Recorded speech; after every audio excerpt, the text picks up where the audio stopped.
I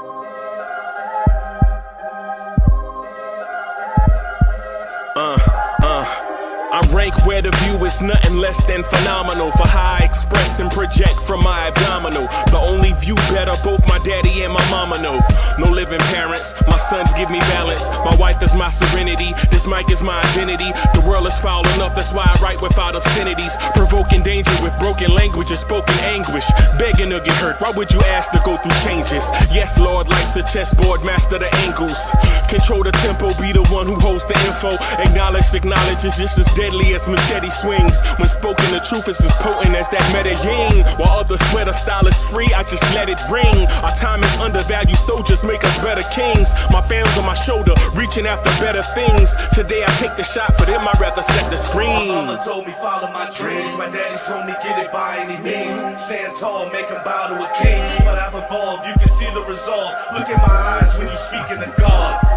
Life and for those who we caught up in using what I was taught with the muse. I guess they call it proving I'm more than an artist. Penciling out my darkest while stenciling out a harvest. And storing what gets me from A to B, just like garages. Instrumental with collages. Envision what I've been drawing. Broadway to give you rhythm like the great Lena Horne.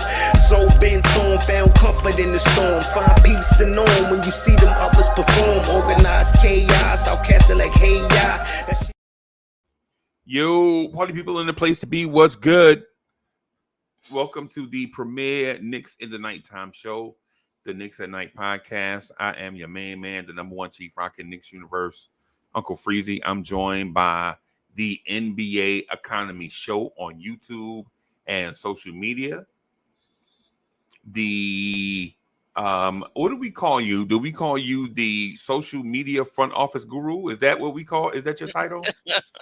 That's the name. The of all the Knicks shows out there, he is the front office guru, Fritz Alcindor. What's good, boss? Hey, what's going on? 2 days away, man. Hey, man. Yeah, man. So I gotta so we have a topic for y'all, and it's one of those topics where we don't want to be a party pooper. And listen, there are a lot of topics out there for us to talk about. But I asked Fritz personally if he wouldn't mind coming on the show and talk with me about how our version of a big three will work when a lot of other versions of a big three didn't work. And what player of the big five, I guess, is going to sacrifice and potentially look at seeing not as many shots, to some scrutiny and things of that sort. So let's first start by, let me salute to the chat. Hanson is in the building. Ivory 10 was good. We see you. Con Man is in the building. Kendall Jackson is in the building. JJ, what's good? Let's go Mets. Wacko is in the building. Salute. Ralph Unreal is in the building. Salute everybody. Salute to everybody watching us on YouTube. Salute to everybody watching us on X.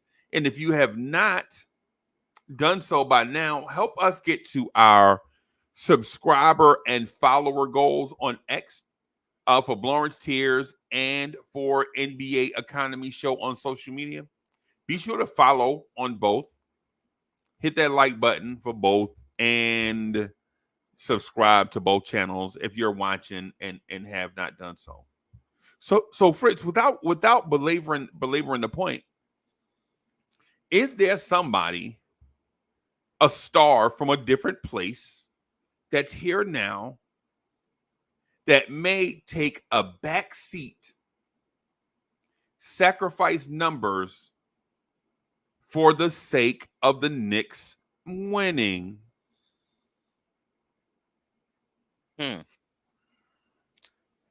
Well, I think Mikal Bridges. He comes from a unique situation. We did see that when he went from Phoenix to New Jersey, we saw that flash of, star player. And then last year we kind of saw him kind of revert back into his more comfortable game. But with the Knicks, I think he's just in a unique spot with the Knicks. Like, there's expectations in the fans' head and what he's actually here for. And I think it's gonna be tough for him to find a balance. So it's Mikal Bridges to you. Yeah. Wow, that dramatic pause wasn't intentional, bro. I'm sorry. No. I mean, you kind of threw me off what they say off a different roster. I kind of think whoever's the fifth starter, like, we don't even know who the fifth starter is. We don't even know who the fifth starter is. We don't even know who the fifth starter is. Right. So that also puts us in, because the other day, and I have somebody who I think is going to sacrifice. Right. But the other day in Tom Thibodeau's press conference, he uttered the name Landry Shamet. Remember, he said shooting and spacing in day 2 of training camp, when they questioned him about the roster, and he mentioned Landry Shamet by name. The last time he did that, he spoke about Quentin Grimes. The way he did it in that way, when he talked about spacing, he mentioned Quentin Grimes, and Quentin Grimes wound up being a starter. So when I heard him do it in that way, I don't know if he said it in a sense of just being complimentary to the guys that were around him, or if he was actually saying that as a slip of the tongue. But let me tell you who Dre, what's good, bro? So let me Salute. I think the person that may take the biggest personal sacrifice with numbers, especially early on, is Jalen Brunson. And here's why I believe that. The numbers that we saw from Jalen Brunson's end of season numbers looked a certain way because of a specific circumstance, right? I personally think Jalen Brunson is not a high volume shooter, but he will shoot it once he gets cooking, like most NBA players. I think Jalen Brunson's numbers from last season was a byproduct of a rotation, or rotation is a bad phrase, a merry-go-round of injured players and returnees throughout the season, where the one constant was Jalen Brunson, Josh Hart, Dante DiVincenzo. Everybody else was a revolving door of injured, come back, injured, come back, injured, come back. And the one consistent thing throughout was Josh Hart, Dante, and Jalen Brunson. I think one of the things that interesting. Go ahead, Freezy. My fault. I was gonna say, like, not to cut you off. Hold on, wait. Yeah, let me finish my point. You got now, it. So the thing is, I don't think Jalen Brunson is gonna take a significant step back where you wonder if this is first year Jalen Brunson that missed the All-Star team, right? I don't think we're looking at 23 points a game, all barely 6 assists and just certain clutch moments. What I think you're gonna see is a more efficient Jalen Brunson taking less shots, but more efficient, getting more spot up 3-point opportunities, the ones he didn't get because we didn't have a creator to hit him for those shots, and a closer. I think you'll see guys scoring throughout the game, but then at the end of the game, we all know who the ball is going to. Mm-hmm. I can agree with that. I was gonna say that the thing that you were talking about, like last year we had some guys we had to tell to shoot. Like even at times we wanted Deuce to shoot. We wanted guys like Josh Hart to shoot. You don't have to tell Mikal to put the ball up. You don't have to tell Cat to put the ball up. There's a level of assertiveness that we lacked due to some injuries and Randall being out and a few others. Like you're not gonna worry about telling a guy to put the shot up. Like these guys are gonna put it up whenever they see a crease of daylight. They're putting shots up in terms of like being aggressive. So you don't have to worry about that aspect. Even if we're talking about just adding guys to the rotation, we're adding guys that are aggressive players. They're aggressive basketball players, at least. I also think I think Jalen Brunson's going to play nice when he comes in. I think he's going to try to get everybody going first before he tries to get himself going. I think it's just part of his personality. So I think he is going to try to feed Mikal. I think he's going to try to get Josh Hart going. So I think he might suffer there and maybe try to up his assists and try to not try not to set any scoring records. Basically to start. And it may not even be an assist thing, like Freezy said. He might get more catch and shoot attempts. He might just let the reins go and let Mikal create at times. Let even Josh create at times. Let whoever comes in and becomes the fifth starter from the two. There may be instances where, because we have so much spacing, you can put Cat in the post and he can give you something, because the passing lanes and the backdoor cutting that you're going to see this year are going to be wide open windows that we never necessarily had.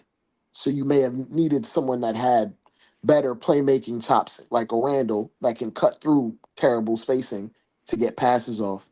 But now these windows are wide open.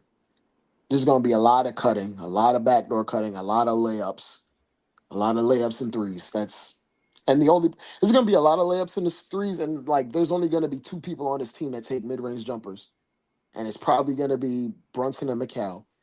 That's about it. Okay. In general terms, somebody is going to have to sacrifice, right? And the reason why I say that is because traditionally, when you see big threes like Bird, Mikal, and Parrish, Kevin McHale came off the bench for a long time before he was the starter.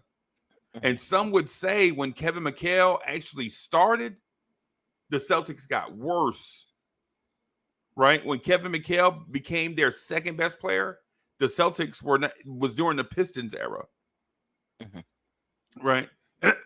Some would say that when Chris Bosh and LeBron James signed with Miami, at that time of the signing, LeBron James was the best player and Chris Bosh was the second best player. But since they went to Dwayne Wade's team, you can't just have two guys come to your team that you took to a championship, right? So Chris Bosh took the back seat, right? There were years where you seen the big threes come together and we're like, hey, how come Devin Booker, Kevin Durant, and Bradley Beal can't win? I was gonna say, you think Bosh was better than Wade? At the time of the signing? Absolutely, no doubt. Prolific. I think he's more prolific. Like he was putting up 25, 15 games on the regular. Like his stat lines was crazy. The nationally televised game he had against LeBron. Hey man, the game he had against Melo, when he put Melo on an island, a 6'11" power forward is ISO and Carmelo Anthony, bro. Yeah. He was putting up Kevin Love numbers like those ridiculous 2020 games. Yeah, and he just never he never got them numbers when he got to Miami, because he was never the focus after that. Yeah. Yeah. He was never the focus, but Wade was averaging like 27, 28 the entire time before. Yeah. like, and Wade was like top 10 in blocks per game at the guard position. Mhm. So like, I'm not. I don't. I think they're comparable, but like if it was like a thing to me, if Bosh was like All NBA 2, and Wade was on like the first team to me at least in that time period. Yeah, I think the difference now is Josh Hart been sacrificing. Yeah, Josh He Hart he is he's the been handyman. sacrificing. Like We saw Josh unlocked last playoffs. Like we never really seen him just play that free. I I, mean, does he go back in his shell, or the Knicks tell him, keep that up? Yeah. I don't think Josh that guy, bro. I think Josh will just do what is asked of him, Yeah. and that's his personality anyway. Mm-hmm. Like he'll complain about being asked to guard fours and fives, but he'll turn around and do it anyway. Yeah. He in his heart he wants to do it anyway. In my mind. And Like he's had moments where like even in the season itself, as it went up and down. At the beginning of the year, Josh Hart was averaging 7 points per game off the bench, 7. yeah. Mm-hmm.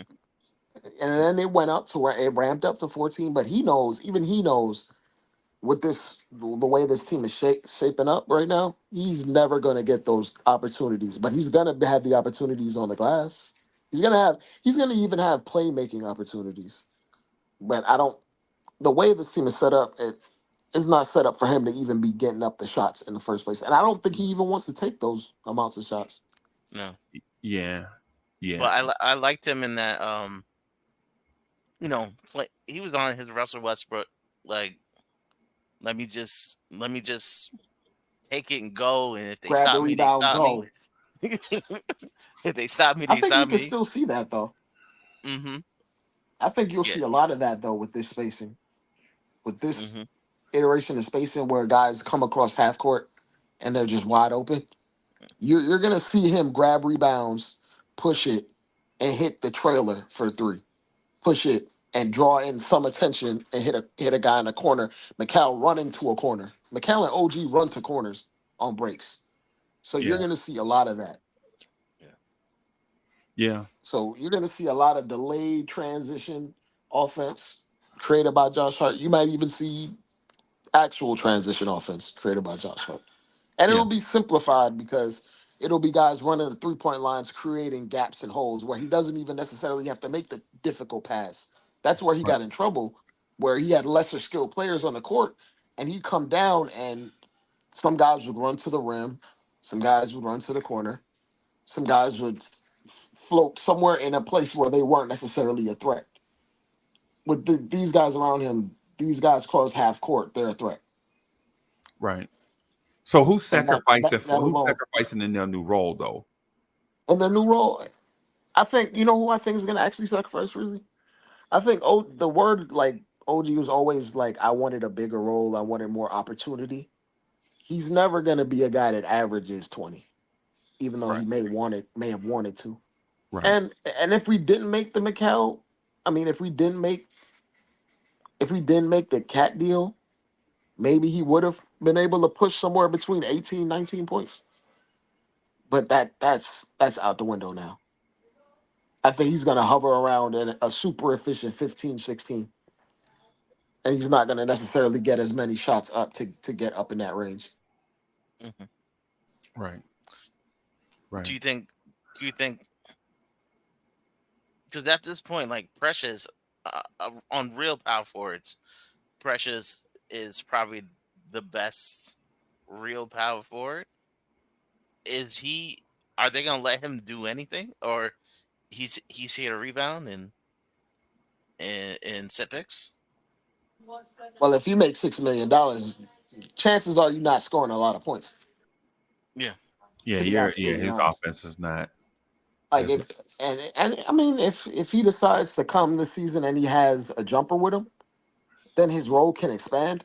But for now, he's gonna be probably the first big off the bench. a guy that you can use as far as utility that can play alongside Cat or without Cat, depending on who you're going against. And he's going to provide switchability and some versatility on defense and boards. But Mhm. if we're talking like counting stats in terms of points, Mhm.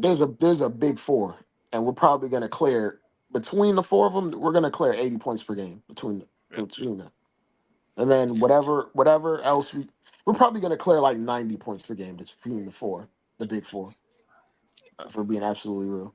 And then the So rest we get through Deuce or role players Yeah. or however you see fit.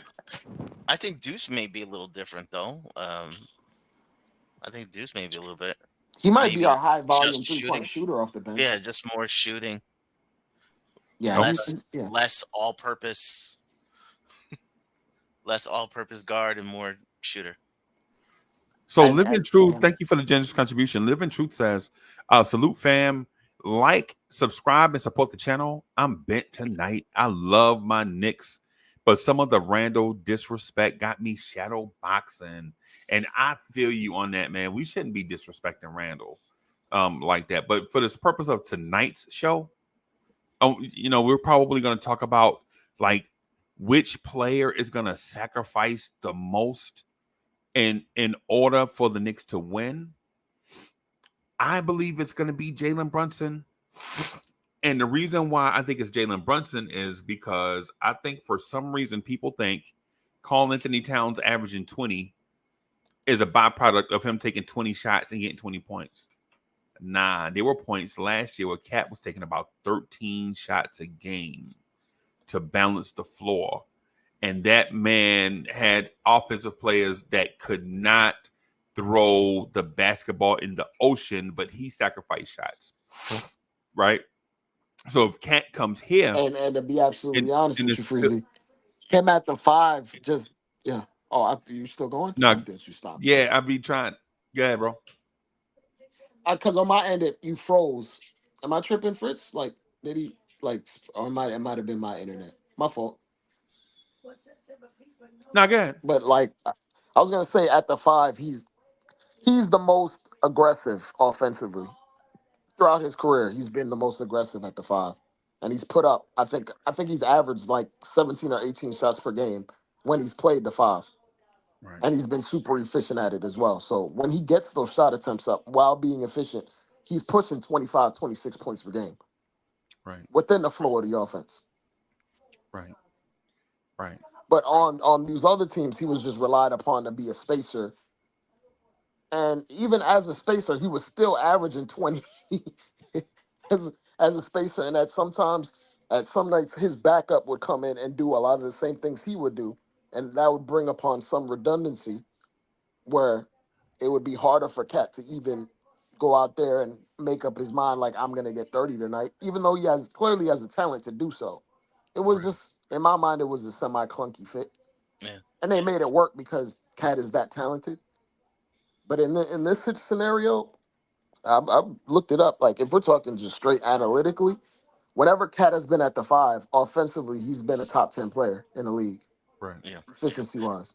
And also the East is weaker at the center position than the West. So Yeah. I think he's gonna be rolling these centers. Yeah. Like, Yeah. outside of Embiid, you think he's going to be struggling with Miles Turner? I think he's gonna roast Embiid, bro. Embiid got to guard somebody. So Yeah. Yeah. And so when you talk about so Fritz, when we talk about the sacrifice of things, of course we're not talking about minutes Mm-hmm. or importance. We mean the counting stats, the things that get you to the Hall of Fame. Yeah. Somebody's gonna have to sacrifice their Hall of Fame numbers in order for this team to win.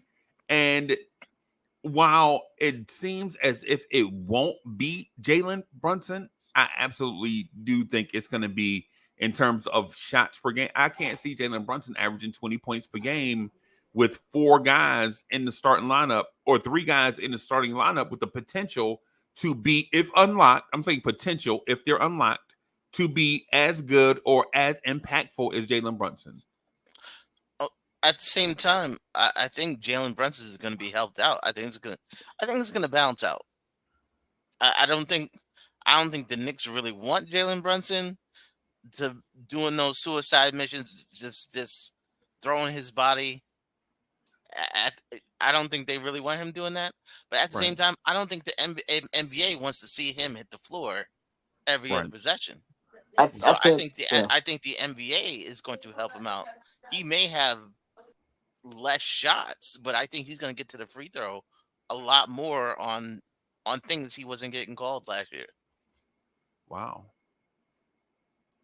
Okay. So at the same as Joel Embiid been putting up big numbers, but if you see the amount of times that Joel Embiid gets to the line, Jalen Brunson probably should be up there.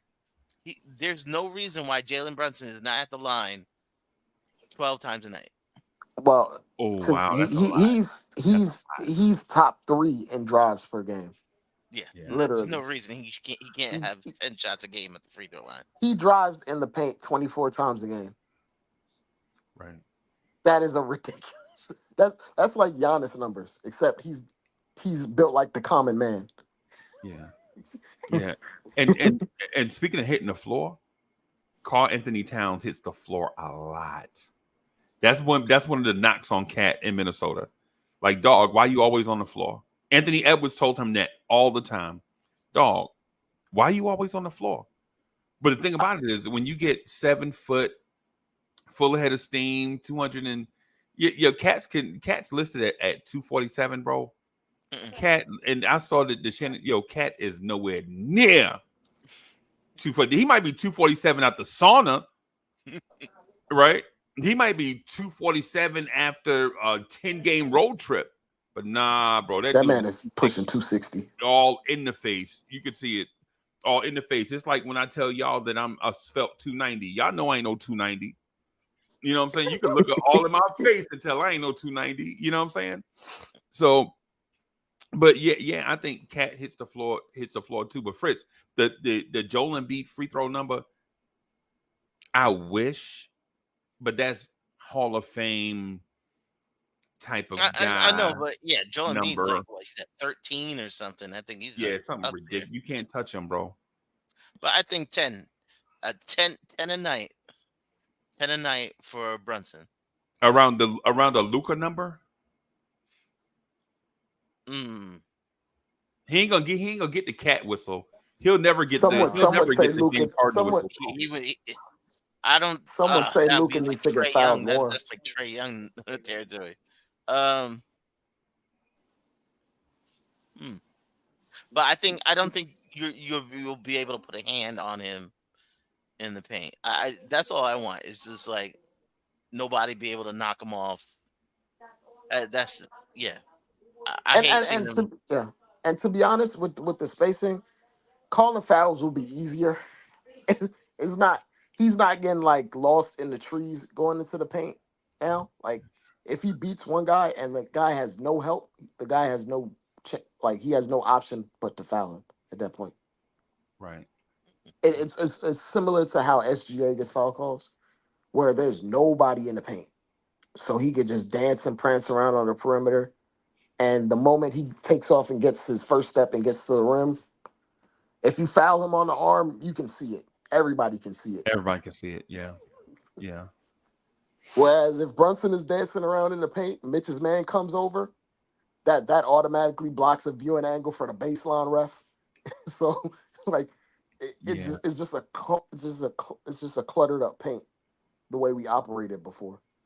Yeah. And even not even to throw any salt on Randall's game, but even Randall's man would cheat off of Randall and be in the paint as well. Right. And it would be 3, 4, 5 guys in the paint, while we had other guys in the perimeter that were not, you didn't even have to respect from 3 at times, with RJ as well included. Right. It was a clutter. This is the consolidation we did. Just cleans up and makes our game a lot more streamlined and simple, if you ask me. Like our game is gonna be very simple how we play. Right. Get advantage, take advantage. That's Yeah. That's what it's going to look like. Right. Right. And so Ralph Venture Bro Lewis, thank you for the generous contribution. I don't know if he's okay. Salute to Ralph Lewis. He says, I missed you last week on the old school next, but I got you this week. We sacrificed too much in this trade. Our bench was a stress now. It's our weakness. The start is a planned 40 minutes. Every game, book it. Oh, well, I don't know if the starters are going to play 40 minutes a night, man. I think the Knicks will probably. I think the Knicks will probably find a way to solidify that bench, or somebody off the bench will probably step up. Thank you for the generous contribution, though. I appreciate. We appreciate that. Those days are done. Yeah, those days are done. Like nobody's playing that many minutes, but at the same time, like bench is what helps you get through the 82 game season. Right. But your big guns is what wins you. It wins you those 16 games in the playoffs. Yeah. And by the time we get to the playoffs, we are not playing 9-man rotations. It's going to be cut down to 7.5 at best. Right. And you're not running 9 and 10-man rotations. Right. Right. And I think it'll also depend on what player steps up, what player shows development from last year to this one, and who the Knicks acquire before the season, during the season. That'll be that, because the Knicks don't want to play OG Anunoby 40 minutes a night. Right? OG, now the one player that will play more minutes per night and it's going to be an unexpected sight is Karl-Anthony Towns. Because historically, for the past 25 years or so, the Knicks have not had a center that plays about 35 minutes a night. Right? Mm-hmm. Cat is a 34-minute per night center. Never. Right? And so now that you have Karl-Anthony Towns here, right? The timeshare at center is less of a question. Now the backup center position is legit a backup center. And you can best believe the Knicks are not going to pay Mitchell Robinson $1 million per minute to play NBA basketball. That's absolutely out. Right? Like they're paying Mitch borderline starter money. But nah, man, nah. And Mitch is not going to be happy playing 12 minutes a night, backing up Cat, or 13 minutes a night, backing up Cat, whatever that 14 minutes a night, or whatever that number is. Unless they decide to play them together for 5-6 minute stretches. But then, even then, it's like a reduced, like it's diminished returns at that point. Yeah. I think he's one of the last assets we have. So I think they're gonna just they have to be very I don't know if you saw recently. be intentional how they use these last assets. Apparently we've been snooping around trying to see what the Grizzlies want for Marcus Smart. So okay. Actually, I seen that, and what I really think about that, I think it's probably earlier in the summer, before this trade. Once this trade went down, I think that went out the window. Yeah. No, I think I don't think according it's to really a reporter, possible. today that they're interested, but nothing Yeah. is imminent. But Mhm. they're just snooping around, I guess. Yeah, Chris Personian. Yeah, so it's very tough to pull off. Especially once the season start, it's gonna be almost, I would say, pretty impossible without the Knicks just like gutting the bench. Yeah, and that's a weird acquisition. And my basketball mind tells me that the Knicks are not going after another point guard. Yeah. Right? Not like that. If there's if there is a consolidation trade, if there is a Cameron Payne and Deuce for a guy, I could see that. And then you bring in that guy and then do Tyler Kolek, or Tyler Kolek and Deuce. And then you bring in for a veteran, and then your guards off the bench would be Cameron Payne and that upgrade that you bring in. But bringing in Marcus Smart, my basketball senses tell me that the Knicks probably won't move in that direction. It'll probably be a search for a impactful big, right? And then when I say impactful, I don't mean like the guy from Portland, the fourth center in Portland. Yeah. They have Robert Williams, no, the fourth one, not the third one. Right. Duop Reef. Yeah, him. Yeah. And him, somebody like him who who's the backup center for a long time, and because of the numbers game, he's bumped down the depth chart. It's like y'all remember when Rashawn Holmes was the fifth center in Philadelphia behind. I think it was like Embiid and all them guys, and Rashawn Holmes couldn't get on the floor, but when he got on the floor, he was productive. I think it's if the Knicks will find a guy like that, and maybe another wing player just in case of OG.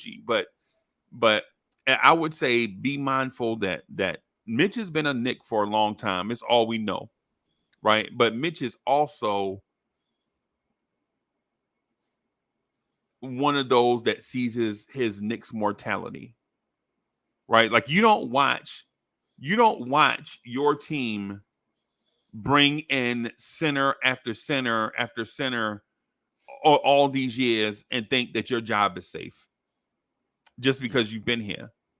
This center that they brought in is the best center the Knicks probably have had since Pat Ewing, right? And that guy, there's no question he's 15 times better offensively than Mitch, right? So if you're Mitchell Robinson and knowing you want to be a starter, knowing you make $13 million a year, I think the writing is on the wall, so to speak, with Mitch. But how does he handle that? Fritz, how does Mitchell Robinson, personality-wise, handle being moved off the radar? Not well. You've seen it with the social media posts. You've seen it. Like, Mitch can't be like, he can't look at it as another day of work. Mitch is always trying to prove something. Mitch is Mitch is just emotional. We've seen him like emotional. We've seen him. We remember like certain games where he'll do things that they don't like. Like, I'm gonna start swatting at threes. You know what I mean? When they don't want them to swat. It's like it'll get in his head. Like, you say I can't do it? Okay, I'm gonna do it. Like, that's just how he works. He reacts.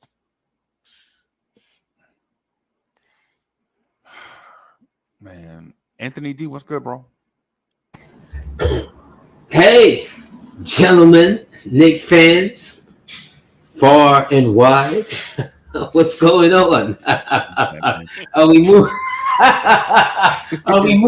Are we moving, Mitch? Is that what we're doing? I might. Absolutely. I think absolutely. I think you have to make sure it's something financially. The Knicks have these parameters that they have, so it's not just get the best player. It's the best player that doesn't mess up your plans. Let me ask a question, Ryan, to everybody, and whoever grabs it first can be the Fido, right? If Mitch is not here, let's just say Mitch is not on this team right now, whatever, health, whatever. Who's the tallest person on this team? Carl Towns. Okay. And Carl Anthony Towns is 6'11", 7 feet. Let's just say he's 7 feet. Who else is 6'9" on this team? What's your point, though? The point is no one else will be able to rebound. If you don't have Mitch, by just moving Mitch, if you're not getting someone not only can rebound but can protect the rim, because without Mitch, there's no other rim protectors on this team outside of slightly OG, slightly Precious. They're not rim protectors on this team. They're not rebounders. They're not rim protectors. 80, I'll raise you one then. Who's the rim protector behind KP? And don't tell me Luke Cornett, brother. Okay, but here's the thing though. Who's the You rebounder said on behind that team? you said behind KD or JT? KP. Oh, KP. Here's the thing though. Here's the thing with that, right?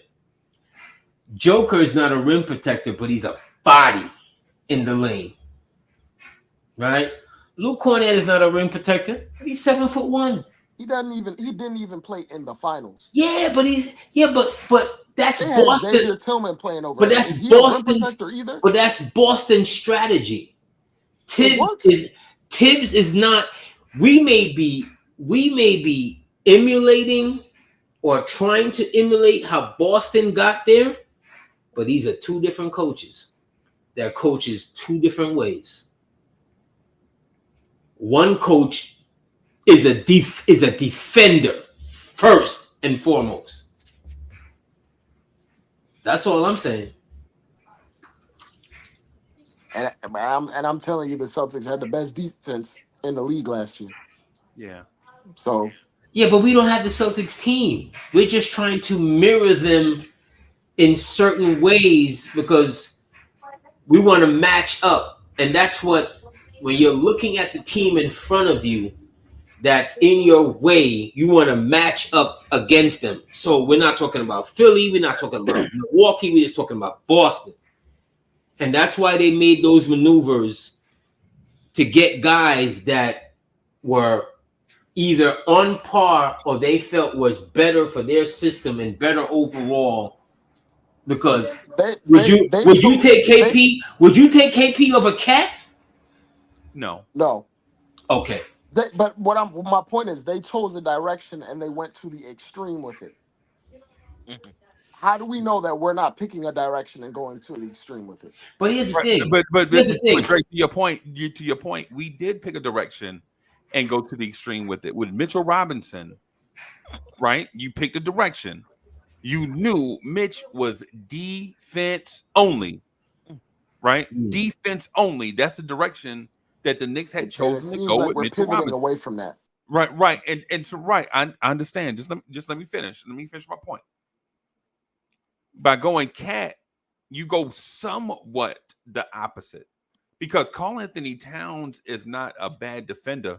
Karl Anthony Towns has always been on very bad teams in Minnesota.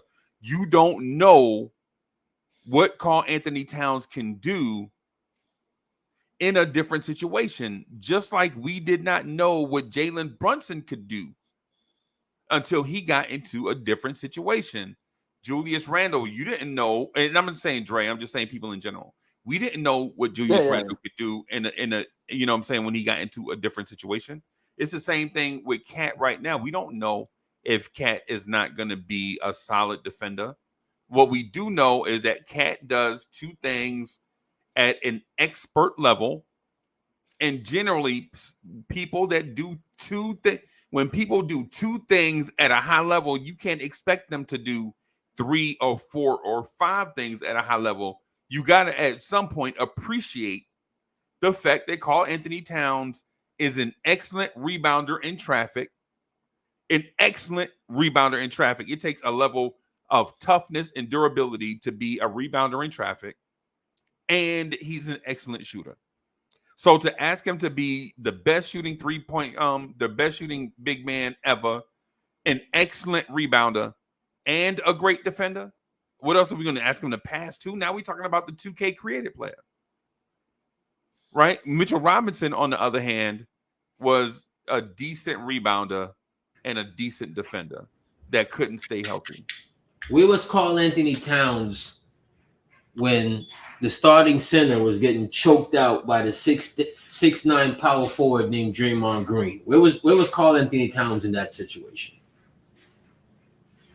I'm not sure. What is that? I don't know. Yeah, because I heard toughness, and I don't know who mentioned it, right? But when we're talking about toughness, and we can say we've lost maybe 3/4 of our tough guys or guys that were physical over this last 6 months or whatever. Karl Anthony Towns is not a tough guy. he doesn't offer you toughness, because in a moment of toughness, when your starting center, your multiple time defensive player is getting choked out, Karl Anthony Towns is on the side making kind of maneuvers to alleviate that situation. That doesn't read toughness to me. First of all, that's false. First of all, No, that's false. that's not false. Yes, it is. The video will show that. What you just told is a non-truth on national TV. The video will show that. The first Timberwolf to that was Karl Anthony Towns, first of all. And what was he doing? Secondly, and what was he doing? Secondly, the New York toughness thing is something that we hold on. I never said anything about New York toughness. I just said I was replying to someone said about toughness. I don't know if it was you. I don't know if it was Ike BMJ. I don't know if it was Fritz. Someone mentioned toughness. Karl Anthony Towns said himself. He's not a tough guy. Everybody was caught off guard. And if for those that actually saw it, no, Karl Anthony Towns was the first Timberwolf there. And what was he doing? What was he doing? Now it's when Draymond was choking out his man. What was he doing? What was Rudy Gobert doing? What does this have to do with winning basketball? I have no idea. Where's that on stat sheet? Because within winning basketball, there's going to be tough plays and tough moments. How do you know what winning is? Because I've seen winning basketball. I've seen other teams win. I've seen other teams win. The Boston Celtics, NBA champs be tough. I've seen other teams win. You saw the Denver Nuggets be tough. Hold on, Joker's a tough guy. You don't move. You don't move Joker. You don't move Joker. He's not Embiid. You don't move Joker. Joker moves you. Fritz, so you see how we just went off the rails, bro? Yo, yeah, easily we just went off. I don't know. Joker doesn't win anything. Joker wins because he's the most talented offensive center ever. That's ever. But who's moving? Yeah, and I'm not even going to debate that right there. And I don't think that's necessarily true. But who's moving Joker? Who's moving Joker? In the moments that he was successful, who was pushing him around? Nobody. Where was Cat? AD, you want to know what's funny? You know what's funny, AD? You talking about Joker? Karl Towns guarded Joker better than any big has ever guarded him in the playoffs ever. Right. And you're gonna ignore that and talk about toughness. I did not ignore that. Man. I just put in parts of the nuance. And I just gave you the nuance. Yeah, but as Nick says, you want to. Did he play good against Joker this past? So absolutely. Did he stop Joker from getting a championship? Huh? Who did though? Did he stop Joker from getting a championship? Who did though? Nobody. Right. So let's be easy. Let's be easy with his toughness and his. Okay, he's going to be a great defender. So you don't have to be tough to be a excellent rebounder in traffic.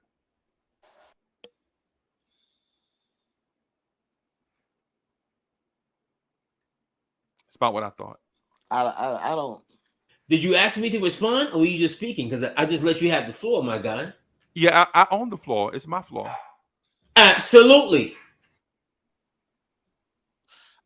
I think it's just abstract. It's like abstract. Yeah. It's just. Yeah, the thing about Cat, bro, it's weird, bro. It's weird. It's a New York thing, bro. New Yorkers just have to have I guess toughness outranks. Like, we lost Julius Randle. I guess toughness would have made his shots going in the playoffs. What are we talking about? Like, I understand that toughness may factor into it, but it ain't. It's probably like 3% of what it takes to be a champion. I don't. Oh, I don't think so. If we were going to take the time to go over all of the NBA champions, and let's not even say all of them. Let's just say the last. I'm just talking about modern basketball, bro. Modern basketball. Yeah, let's go modern basketball.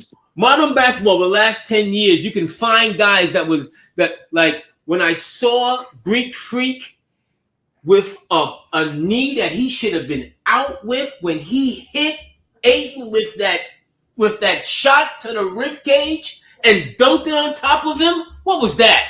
That was all skill? No, that was tough. Get out my way. No, that was free. Get out my way. That's what that was. Get out my way. Yeah. That was get out my way. You could be tough and just be trash. There's a lot of tough trash. Yeah, but I didn't Alright, mention tough and trash. Neither one of those guys are trash, right? Neither one of those guys are trash. It's better Hey, to be Fritz, smart Fritz, than tough. what's the 6'5" power forward that everybody always wants? Is one that always on the contenders roster, but they never win? The dude from Texas, the with sneaker collection. Tucker. Yeah, Tucker. PJ Tucker is tough, bro. How many championships does He PJ got Tucker? one. He won one with Milwaukee. Oh yeah, off the bench. Yeah, you're right. You're right. That man wasn't even playing. And it wouldn't have happened if, like, He forced He his was way. the Here we go. non-tough guy. Here we go. You're about If to the non-tough signify. guy- if- You're about to if James signify Harden now. didn't It wouldn't fall have off the happened ball, if the if guy Kyrie's wasn't ankle wearing didn't size get turned 15 over. shoes. Get out of here. Bro, Get outta here. no. I'm not even talking about that. I'm talking about Kyrie's ankle getting rolled up on and James Harden's hamstring falling off the Yeah, bone. but- I'm not even Oh, talking those about, things usually happen. Yeah, but They always get. who's giving back a championship? No, is no LeBron disrespect. is LeBron I'm giving not back? giving it Is back. LeBron giving back his COVID championship? Come on, man. Don't be that little. No, I'm not that giving that little? back, but toughness had nothing to do with those things. nah, man. The Those whole things toughness actually is happening. nothing. That was zero fact. Who was- They could who have had was all the playing- toughness in who the was world. If playing those center- injuries didn't happen, they wouldn't have won. Hold on. Let me ask you a question. So it has nothing to do with toughness. Hold on. Let me ask you a question. Who was playing Like center? happened. That's what Who was happened. playing? Who Not was toughness. playing center for the Lakers when the Lakers won the championship? Dwight Howard, Okay. JaVale McGee, Okay. yeah, Andre Drummond, Okay. right, yeah. Was Drummond wasn't on the team that won. Drummond wasn't on the team, but Who? Drummond was Drummond not wasn't on the that team that won the championship team. championship. Okay, Right. But Howard was, McGee was. And Okay. they had a third center, There- right? There's different ways to skin a cat, man. That's my Yeah, but we ain't gonna skin it your way just to make your decision right here, right now. If I'm showing, Well, the roster if dictates I'm, that but we're if I'm trying to showing spin it you, a particular yeah, way. but have they gotten as far without Howard as they did with Howard at the center, allowing AD to be AD? You know the only You- reason you- they you won are is because talking- you AD are decided talking to be about the best. Dre, he talking about the You Ray talking John about- hold on, Rondo hold on. championship that Ray Rondo turned into Larry Bird from three. That's the championship Freezy. you talking about, right? Freezy. He talks about toughness. The reason why the Lakers won is because Anthony Davis turned into a sniper and he could never shoot like that ever again. Right. You Right. can bring up toughness all you want. That man was hitting game winners from three pointers, and he can't even shoot threes right now. I today. can show you his numbers. The last few times he's played against Joker, you want to look at his numbers? No. You don't want to do that. You don't want to look at his numbers. No, the real question is: Are But you I'm telling telling you, basketball fans that Anthony Davis is tough? That's No. the real question. What I'm saying is Anthony Davis was allowed to be Anthony Davis because he had a more of a guy at the center. Ever since they've lost Howard, and mind you, I'm not saying that they can go back and get Howard and Howard will still be the same guy he was 4 years ago. Absolutely not. He's 4 years older, right? But at that moment in time, when Anthony Davis, when he would hit the floor and the entire NBA would cringe, they allowed him to play the 4, and they had a real 5 that can But you know get the 10 reason rebounds in his sleep. AD, the reason they were allowed to have a real 5 on the court is because AD could shoot at that time. It don't matter the He real can't shoot 5, no more. but they had That's a why they real don't put 5. fives next to him. But they had a real 5, and that's when they got the best out of him. But the reason they got the best out of him because in the bubble he shot the best he ever shot in his entire career, And in Ray his John life. Rondo turned into Jerry West. So what You about the can't- defense? You can't put AD. So what about the you can't- defense? You can't. Who was put a guarding Joker? non-skilled- Who guarded Joker in their series? Well, Come AD on now. AD Come on now. The last two centers that won NBA championships were offensive minded centers, right? Right? Porzingis and Jokic, right? One of the last league MVPs, Joel Embiid, is an offensive minded center. Right. I mean, what are we talking about? And the thing is that I just wanted to get back to the point. Where was Cat when Gobert was getting choked out? Where was Mitchell Robinson when Julius Randle got punched in the eye in the playoff game? Where was Mitchell Robinson? Nowhere. Right. So these are the things that when Bam Adebayo dove on Emmanuel Quickly's ankle, where was Mitchell Robinson? He was pulling up that sleeve he had on the right leg. The white sleeve he had on the right leg. He was pulling it up. Basically, and no disrespect to Mitch. I think Anthony D brought this on Mitchell Robinson. Mitch, so if you're watching, it's Anthony D fault. That's right. I'll take that. But going into his 7th year, he's a big boy. But What I'm getting at though is it's not a Mitchell Robinson fault thing. It's a numbers game. An organization is not going to spend $75 million at the center position. Organizations don't do that, right? So if Cat is making 50, you can best believe the $25 million that's coming off the bench is going to get redistributed some kind of way, right? It's not, you can't spend half your salary cap on the center position. It's just not fruitful towards winning a championship. Now, maybe they've already spent half. They've already spent half. How much money is Cat making? 50. They've already spent half. Right. Yeah, you can have a lesser center at center. Yeah, you gotta look at the finances. Use that contract to get something else you need. Yeah. If that was the case, Fritz, right? If that was the case, and if that what they were thinking, they would have never made that trade. Yeah, but they would have never made that trade for Cat. They upgraded. They upgraded. They didn't downgrade it. They upgraded. Because he's a better center than as Freezy said, he's a better center than they've had in the last 30 years. The Knicks for 2 months offered Mitchell Robinson and Julius Randle. For 2 months they offered that trade. Okay. They weren't too shy to get rid of Robinson. He was the first thing they were going to trade. But they decided to make that maneuver, and I don't know this per se, but just looking at the pieces as they're falling, you lost Hartenstein. However you feel about him, you lost Hartenstein.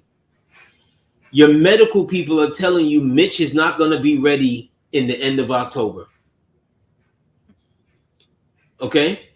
So all of a sudden now, the dance you was dancing with Cat became a whine. It became really up close and personal because you had to go out there and improve on that situation. They knew it, and that's why they made the move that they did. Well, that's not the only reason why. There's several reasons why they did it. Yeah, that's not the only reason. Bro, do you know you can trade? You could right now. You can legit put together Mitchell Robinson and Precious Achiuwa and get back Aaron Gordon. Do you think the Knicks would do that? Fritz, if Aaron Gordon wants to get paid, though. He wants no, I ain't talking about that. I've been through the scenarios. I've done the scenarios. You need a little bit more, but yeah. How? The dude this year he makes $18 million. No, he makes like 22. No, I'm looking at Spot Track right now. I got it pulled up. I got it right here in front of me, bro. According to Spot Track, it's saying that man makes, yeah, you're right, 21.660000. Yeah, you're right. You're right, Fritz. Well, he's a champion. He's a champion. Why would Denver do that? Denver has to get rid of him. I'm talking about dollar for dollar. Dollar for dollar. Somebody's gonna get a rental. Somebody's gonna get a rental out of Aaron. Okay. Well, that's today's NBA, and they're paying for their championship. Okay. But if they didn't have to pay for their championship, why would they do that? Who? Denver. If Denver didn't have, because Denver will have to do that because of financial reasons, because of what today's NBA. Come on, Ike BM what today's NBA mandates that you do. CBA makes it hard. CBA demands makes it hard. Najee, right? they know what's coming around the corner. That's why they got Najee Marshall. But if they didn't have to do that because of the CBA and because of having to pay for their championship, why would they do that? They would never do that. No, but that wasn't. But they have to. That wasn't the point. The point though is AD is that the Knicks could put together a package of Jericho Sims, Precious Achiuwa, and Mitchell Robinson, Who and the get hell back, is and get back Jericho Anthony Simons. Sims? Jericho Sims is a ham sandwich. Jericho Sims is a bigger. He's a hold on a second. But I'm talking about Jericho Sims is a ham sandwich. Who the hell is trading for Jericho Sims? Hey, Dre, is that not accurate though? You could put together Jericho Sims. Money wise, it's accurate. Yeah. Now motivations are different. Now, yeah, the motivations are different. What I'm saying is dollar for dollar, and the reason why we're even having the Mitch conversation is it's not about what he means to us. It's about the dollar amount, bro. It's about the money game. It's about Moneyball. Why would you have $25 million or so, somewhere in that neighborhood, somewhere between $23 and $25 million on all one-dimensional centers? No matter which one of those guys you put in the game, they're going to bring one dimension, right? They're not going to bring they're flexible. They're not going to bring. You're going to bring in Mitch, and he's going to be running. Mitch is not even athletic anymore. You bring in Mitch. Mitch is just strong. You're going to bring in Precious, and you're going to bring in Precious, and Precious is just energy, right? You're going to bring in Sims. Sims is just going to be athletic. Like if we could combine all of them into one player, is he going to be athletic? Have you seen him? Have you seen him be the combine numbers?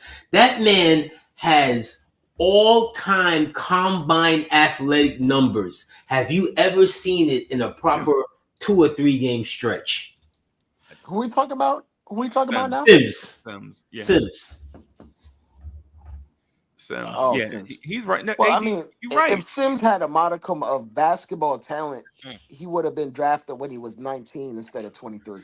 You see that? I didn't even go for the Scrabble shit.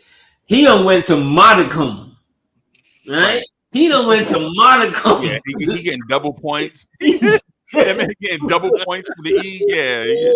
Well, I know during the draft, when Sims was being drafted, they said Sims was not an NBA player.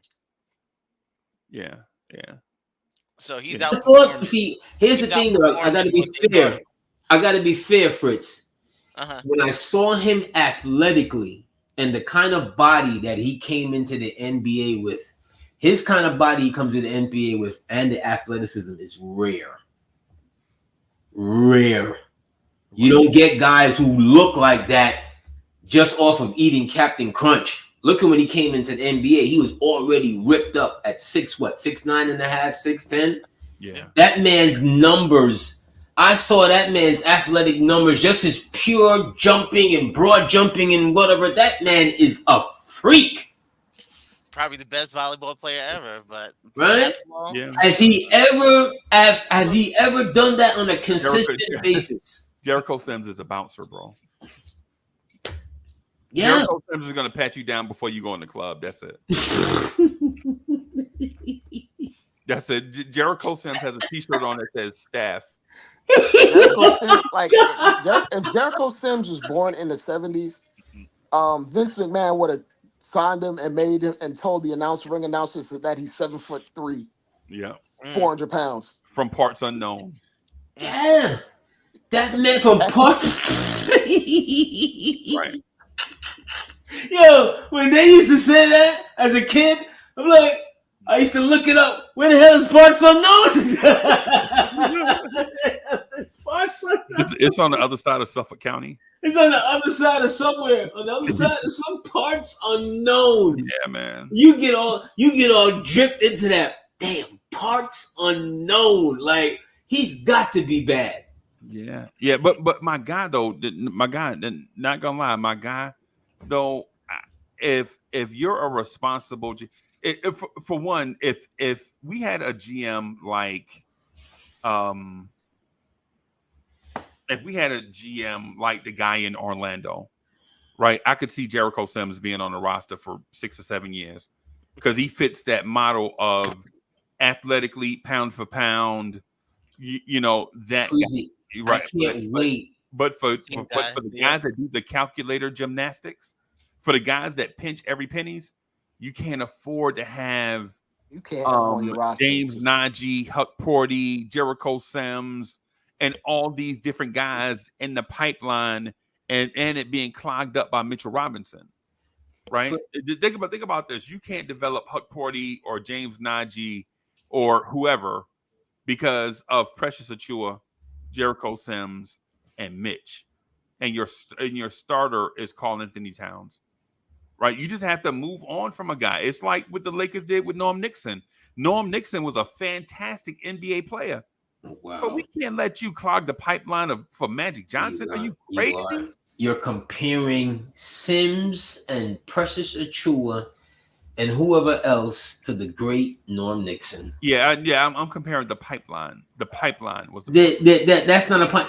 Let me tell you something, Freezy, and you know this. Everybody knows this. Sims had his moment and his chance, for me at least, in the Indiana series when everybody was down and he's a healthy body in his third year, and the coach put him in. You know, he has his. Remember that scene in Happy Days with Ralph Mouth when the coach looks at Mouth and he goes, "Mouth, get in the game." Yeah. And Mouth has on his warm-ups. Mouth suits down his warm-ups. The man has on street clothes. He's not ready to play. Yeah. Sims had that moment with Indiana. And Freezy, you know, it's hard to say your NBA player, whatever, Freezy. They gave me that moment. Dear God, I'm knocking the first dude down. With that kind of athleticism, I'm dunking on somebody. But AD, you got to first be able to catch the basketball. So you saying he can't even catch the basketball? Right. You got to be able to catch the basketball and do a move. So why is he here? And I like Jericho Sims, by the way. So for the record, I like Jericho Sims. I think he is great for the culture. I think he is definitely a culture fit. Why? Because he got a lot of hair? Huh? Why? Because he walking around with 9 to 12 inches of hair? What? Maybe. That makes him what? He's the last of the Mohican ham sandwiches because we've been getting rid of all the ham sandwiches. Why y'all call that man? Yo, is it? So he's gonna. Fritz, what it is Fritz. If you're a light skinned bench player, they call you a ham sandwich. Yeah, ham sandwich. Oh my God, bro. I heard you go in on that man who's in Detroit. Is he still in Detroit?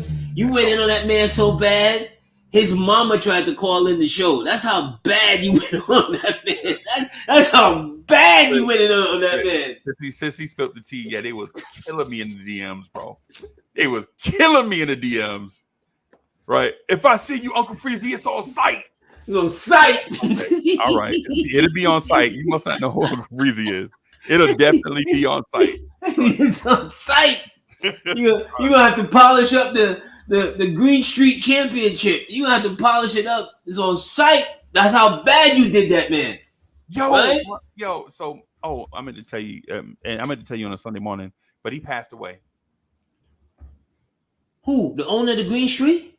Yeah, Mr. Green. Yeah. Oh wow. Yeah. Shout out to Mr. Green. Salute to Mr. Green. The store been shut down, but that man gave young Spider Ricos a chance in life. A chance to make some light bill money. Some light bill money. Shout out to that man. Yeah, and I ain't even get to go to the funeral, bro. They just told me. Damn. What? Damn. What? Yeah. But anyway, Fritz, all that money on the bench, bro. Are we legit gonna have another era of Derrick Rose and Evan Fournier on the bench making $43 million? Oh, dear God. Oh, not 43 million, $31 million on the bench, not even in warm-ups. Remember that? Maybe you know what? Maybe for 1 year, we may have to, finish a year out with somebody like that. I'm gonna have to eat that for this year, unfortunately. the thing is in my mind is if you're the Knicks front office, do you really take advantage of where you are, or do you understand that nobody's championship window is guaranteed to stay open for as long as you want it to stay open? Mhm. Right? Do you keep Mitchell Robinson's salary on the bench, or do you keep his salary on the books thinking like, okay, well, we'll move him in the offseason? Or do you move him for whatever you can get and just keep your eyes on the championship prize? I keep him.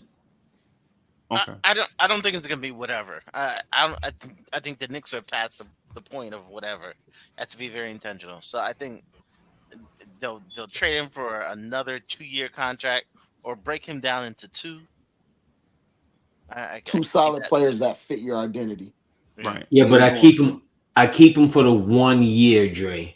I get Yeah, what yeah, you're saying. I'm I get not- what yeah, you're I'm not- saying. I'm not, me personally, AD, I'm not about trading him just to trade him. Nah, I'm No, not. No, I'm just not gonna do that. I'm not. I keep him for the 1 year because the one thing you would have that other people in your division don't have is that you got a hell of a backup or a hell of a quasi to go with your starting center. Who does out? Philly has Drummond, but For like what, $8 million?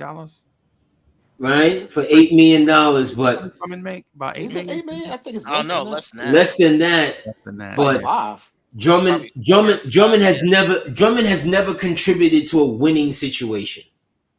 Never. I understand, AD, but what I'm saying to you is that centers are like the running back position, right? Yes. If you don't have Christian McCaffrey, you just got a bunch of dudes. Yes, but I'm for this sorry. 1 year, Freezy, Mitch is a part of the bunch of dudes situation for the Knicks. I'm not having Ezekiel Elliott on my bench making all that money. He ain't a starter, bro. Running backs are so expendable. I saw a running back named the other day named Shamondre. Right, I thought it was a Key and Peele skit, bro. I swear to God, bro. That man name That was sounds like an Shamondre. 80s R&B singer. Yeah, That's I so thought wrong. Key and Peele, bro. I thought it was Key and Peele out here. That's so wrong. For 1 year, I could do it. If you're I know. telling me for multiple years, no, but for just this 1 year right here, It's a I have the mind. Yes, it's a gamble, but I have the mindset. Because this is the last chance he's gonna have positive value. That's fine. That's fine. I don't care about next If year. he comes back in January, and in February he's back on that injured list, I tell you this summer he ain't worth. I don't bring him back. See, this has always been a part of the Knicks problem. Like at that point, they're gonna be like, "Oh, give us a pick." Yeah, It's but this is asset part of management. That's asset management. That's but this is part of the Knicks problem historically with Mitch. They've never brought him on when he was a finished product after his injury. It's always been of okay, he's ready. If the timetable says 6 to 8 weeks, he's back in 7. It's always been a rush thing with Mitch. Get him right. Let him be right. Let him be right. He gets hurt anyway. What the? But I would rather get him right for this one. I'm looking at it like Toronto, for this one Toronto. Remember when Toronto went and got what's the name from Memphis, and they went and got what's the name from Oklahoma. They got 2 bigs during the season. That's like Dallas last year. Dallas got 2 bigs during the season. 2 very good bigs that helped them get as far as they got. They got one big. They already drafted We don't the get first them one. kind of assets anymore. Yeah, but they're bigs. But when they put their bigs on display, it was like, who? Where did they get these 2 guys from? But I'll say this: those 2 bigs, out the gate, those 2 bigs are more skilled than Mitch. Derek Lively came into the league more skilled than Mitch. Yeah, but they're not more And Mitch, skilled. Mitch is what? They're not 7 more years skilled deep than now? Cat. They're not more skilled than Cat. And when if you have a healthy enough Mitch to back up Cat, you're dangerous. You're very dangerous. In my mind, I'd bring him back with him. I'll bring him back, but it's all about asset management. If I could get Like for instance, 80. If I could flip Mitch for a big that can give me 70% of Mitch, but stays healthy, I'm cool with that. I'm cool with that too. But here's the thing: who is going? Who's going to help you right about now? Who wants you to win a championship? Who the hell wants New York to win a championship? You see what I'm saying? It's about the end of the season. You've done, if you're looking at management, really and truly, over these last 9 months, they have made 3 blockbusters. 3 blockbusters that we as fans did not see coming. There's not another blockbuster to come. This is it. This is it. No, I don't think We need to. So who else are you trading? Go ahead, Fritz. No, Who else are you I trading? think they can smart move. They can plug a couple holes up. We can use another point guard, shooting guard. You've got Shamet. You've got what's the name from Phoenix? Who's on Phoenix championship team 2 years ago, or Phoenix's team that went to the finals. How much contract you think they are? You got Kessler. I mean, not Kessler, but the young dude that you got that you drafted. How many contracts you think there is out here? How much minutes you think there is out here for cats to play? Insulate ourselves from injury. We need to insulate. Well, if ourselves you're talking minutes, then what sense would it make to pay a backup center $15 million if you're talking about minutes at that point? I'm talking about one season. I'm talking about just this one season. You don't have anybody else. A center combo. Show me another center combo that's as dangerous as Mitch and Cat.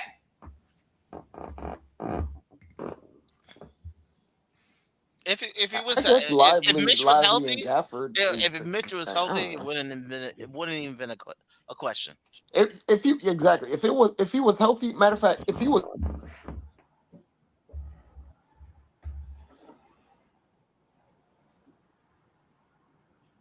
Dre. Yeah, you go ahead, Dre. Go ahead, Fritz. I think Dre froze. So I don't think it'd been a question if he was healthy, like perfect. And if you want to trade him next year, perfect. But I think you can't trust that he'll be there in June. I'm not, Fritz. I'm with you. I'm not worried about next year. I'm talking about this year right now. If you have, let's say Mitch, we're going to hope and pray that Mitch plays 70 regular season games or 60. Well, he's not going to do that now because now I'm sorry. I'm contradicting myself because now he's going to be out half the season, right? So let's say he plays 40 regular season games, right? 40 regular season and plays the majority of the playoffs with a healthy enough Cat. You're a dangerous team. Oh, you're a dangerous team. You just are because no one else has that. No one else has that. But that was our plan. In reality, Mitch is a starting caliber player. That was our plan last year. It didn't work. We didn't have Cat last year. And the reason why we lost to Indiana, we didn't have anything else to go up against them in their front court. We didn't have Mitch. We didn't have nobody else. We just lost because we just had what we had. And it was the very end of the barrel. You ran out of bodies. Hartenstein was here. Hartenstein was here, but he wasn't enough. He kind of got ran off the court. If we're keeping it a buck. Then keep it a buck. I'm fine with it. I ain't wearing designer glasses. I saw what I saw. You know what? But we're not gonna. Are we gonna veer there? Is that what we want to do? We really want to veer there and say, well, we wouldn't take Hartenstein back? Huh? No. We would take him back for sure. Okay. But not at that cost. I'm gonna keep it. Look, at that cost that they even paid for, I wouldn't have brought him back for that. No way, no how. 17? At the 17, I'd have gave him a 17 flying. No, I wouldn't. Yeah. No, man, I wouldn't get it. I'd have gave him a 17 flying. You know what? Because the 17 is not what 17 is. and really and truly because I this would thing told keeps that man, this tell thing your keeps going up. story walking. You would have gave him his papers right there. I would have gave him the 17. I can't lie to you. I'd have gave him 17. Because the same people that can't get over Charles Smith and can't get over John Starks would offer Isaiah Hartenstein money when he played 30 minutes in a game 7 at home and didn't score. I can't get over those guys for different reasons. I can't get over those guys for different reasons. I'm not gonna put them. I'm not gonna lump them. I'm not gonna. You're not gonna make. This is not gumbo. We're not gonna lump everything in the same pot. We're not gonna do that. Out of here. He don't have to get out of here. He got to get the hell out of here. I think that the thing that's kind of the issue, AD. It's like we know what Mitch is, but the problem is it's a coin flip if he ever stays healthy. That's the problem, and that coin flip could sink you in terms of flipping him for something that you might want in the future. Yeah, but now I don't need him for 30 anymore. Remember, we've always been talking about He's never played 30 minutes. He's never played 30 minutes. But now but see, here's the thing now. Drake. Now I know it. Because why? I traded for Cat. I'm not looking for him to play 30. I'm looking for a hard 18. You can give me a hard 18? Pause. Right? Yeah. Well, baby, damn. Damn.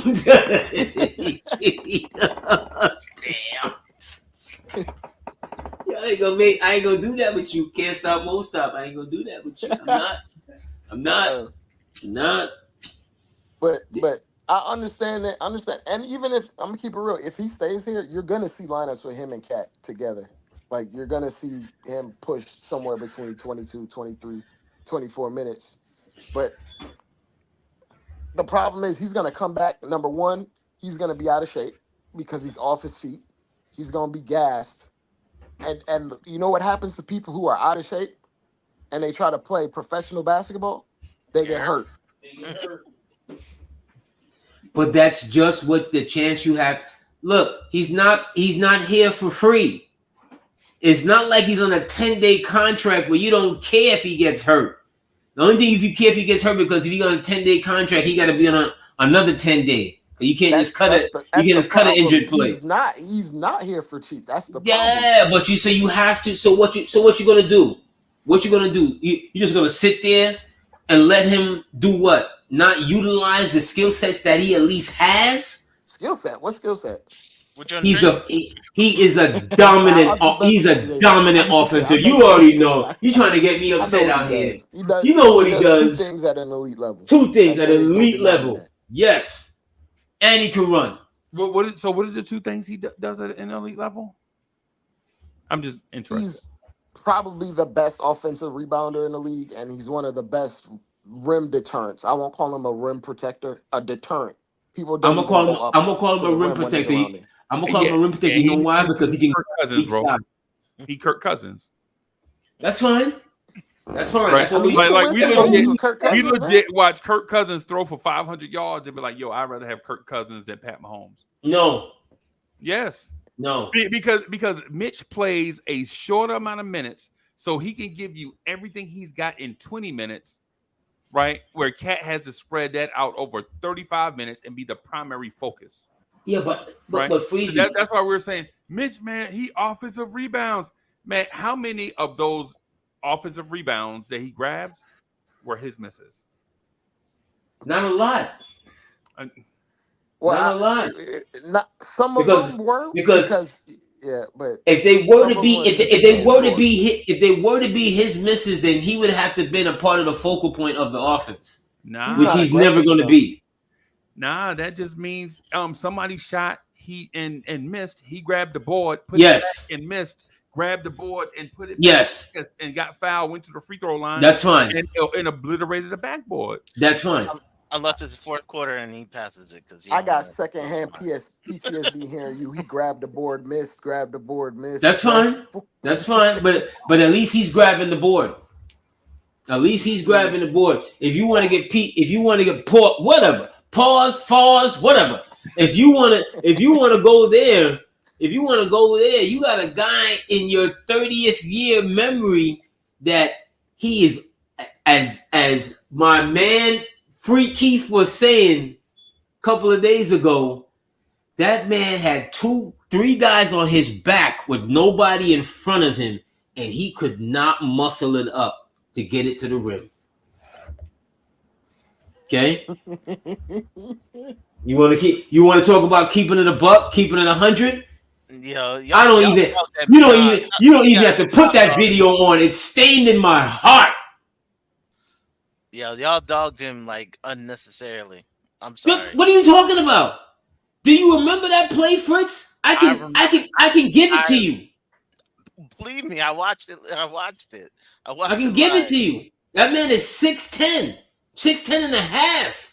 Extremely athletic for the time and today. If Charles Smith was playing today, like 8 times one play, they wasn't gonna call that foul at that time of the game. They just didn't do that back then, unless you was Jordan or Magic or whatever. And that man was getting so you admit he was getting fouled, and you still talking about this day. Did he get fouled once? Yeah. Yes. Yeah, he got fouled. He got fouled. Jordan was raking his wrist. You saw it at the bottom. There was nobody in front of him, Freezy. Jordan was all his defenders were behind him. Michael Jordan said, "Man, we were not going to let that man go up and score." Yeah, and Michael Jordan said that. And Mike Jordan is 6'6" and he's 6'10 and a half. Right. But it's the same. But the ball gotta get above your head to do that. Look, Ike BM Right. And so we still talking about Charles Smith, but would have gave Isaiah Hartenstein the bag? I never mentioned that man's name.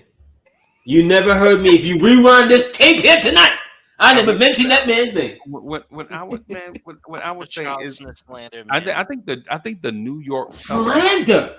The New Did York you say slander, Fritz? I see slander. the guy sometimes. Like, yo, you gotta lay off the guy. Let me let you understand something. Let me let you understand something.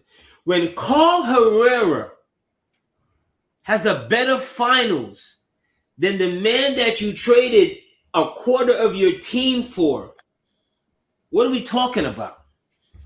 What are we talking about? Do you know who Carl Herrera is? Man, does any basketball fan listening right now know who the hell Carl Herrera is? We were talking about Karl Anthony Towns, but I mean, go ahead, Freezy, because I don't know. This is Dre's fault. He got us here. I don't know why he got us here. But Dre's a Jets fan. He should know above anything that being tough don't mean nothing, bro. A Bears fan should know that more than anyone. The Bears been tough for how many decades? No, we ain't been tough, bro. We've been Cubs. Trash. Caleb Williams. Yeah, the Bears. No, the Bears don't. Nah, we ain't embracing that, bro. Our quarterback, we're nail polish. We ain't embracing that no more, bro. Not now, but before. But you know how many Super Bowls we missed in order to get to this point? Imagine our quarterback wearing nail polish. Yeah. So Fritz, I'm leaning on you for this, bro. Is there a world where the Knicks pay $70+ million for the center position this year, all season? Not with Mitchell Robinson. Yeah, that's what I thought. Now, yeah, maybe someone younger, someone who got potential, someone who's gonna, who's ascending, but not. Give me a name. Give me a name. Give me a name.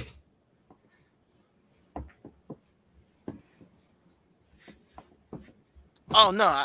Right now, Robinson ain't worth nothing. Robinson's value, trading an injured player right now, you're not gonna get.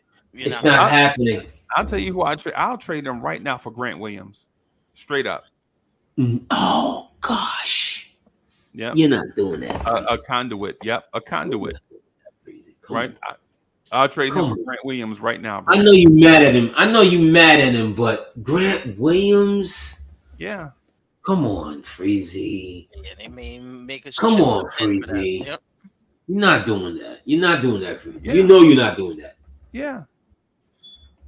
Yeah. I would do that comfortably, bro. Yep. 3 years locked up. Yep. Yeah.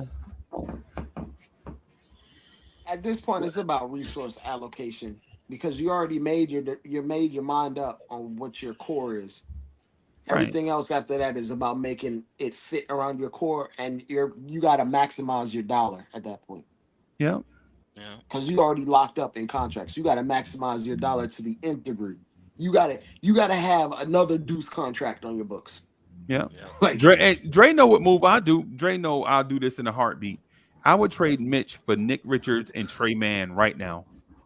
Yeah, but I would do that. But I would do that too. I think everybody here would do that. That's a hell of. I mean, I think everybody here would do that. But I'm not trading. I'm not trading Mitch for. Trey Mann will come here and be Emmanuel Quickly 2.0. Yeah, but I'm not trading Mitch for a sack of nickels.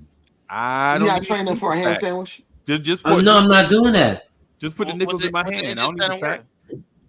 No, I'm not. I'm not. Mitch is not. Mitch. He's not a ham sandwich. He's a BLT. No, yeah, BLT with like a little mold on the bread because he hurt. Hey, Fred, Mitch is a McDonald's milkshake. That's what Mitch is, right? Mitch is a McDonald's milkshake. Really good when you have them, but when you go to McDonald's, bro, you ain't guaranteed to get it because the shake machine is always down. But he's not a ham. He's not a ham sandwich. You can't call him Mitch a ham salad. Yeah. All right, a side salad. Yeah, man. Side salad with little vinaigrette dressing on the side. That's man, Mitch. I don't even know why we're talking about Mitch, bro. You know Mitch is hurt again, right? He is, and that's and him being hurt guarantees that he's going to be on the team because he's hurt. Funny part, they be calling that man. Nah, remember we traded that man Mitch. Porzingis was hurt, bro. They be calling that man Mitch, Medicaid Mitch, man. Every day you look up, he in the hospital. They gonna make that man put a red cross on his jersey. Yeah, he's a. They gonna make him wear a red jersey. He could be the play on 2K with the little red cross thing. Some guys are like that. Today's players are like that. Where you can't touch him in practice, like a quarterback. That's fine. I would do that. Something's gonna break. For this year, I would do that. For this year, right here now, I would do that because here's what we are, Knicks fans. We're all in. Yeah, we're all in. But when you're all in, you already made your moves to be all in, and they have. After that, every single penny you got to maximize it to its fullest extent. Okay. All these little, go get back Morris, go get whatever. Fill up the whole. I don't care. Fill up the entire bench with veterans, whatever. It doesn't matter. The important pieces, the important cogs are already here. All that ancillary things doesn't matter. Mitch is a known commodity when he does play. Yeah. But the coin flip. I can't deal with the coin flip every single year. I'm tired of it. Yeah, and you have to think about the next few years. 60% of his production. If I knew, I'd take 60% of his production if I knew the player would just play. Like if Mitch was not the best offensive rebounder and he was like the 12th best offensive rebounder, I'd be cool with that if he played. But you getting diminished returns at this point because you're not even developing chemistry. You're not even developing yourself as a player because you're going into every offseason hurt. Yeah, but you don't have to worry about that now because he's hurt. You don't have to worry about on-court chemistry and working him in right now. Where because you know what? He's not gonna play. He's not gonna play for the next 2.5 months. So we're not. That's a moot. That's a moot issue. This is really odd that we're talking about Mitch and not talking about Cat, bro. But it is. But I mean, given the opportunity to someone else, you can increase somebody else's value.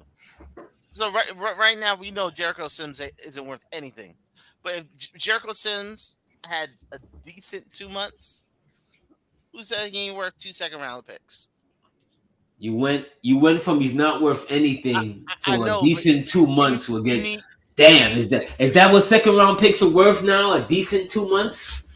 I know, but I'm just saying you have to work on other people. Like it's not all about Mitch. Like if you can't put it on the court, what is it worth? Players. You have to for the next 2.5 months, whatever. It isn't about Mitch. It's about those guys and their opportunities. But again, Are you comfortable that Jericho Sims is going to seize the moment and take his opportunity? Who's he playing against? Precious Achua?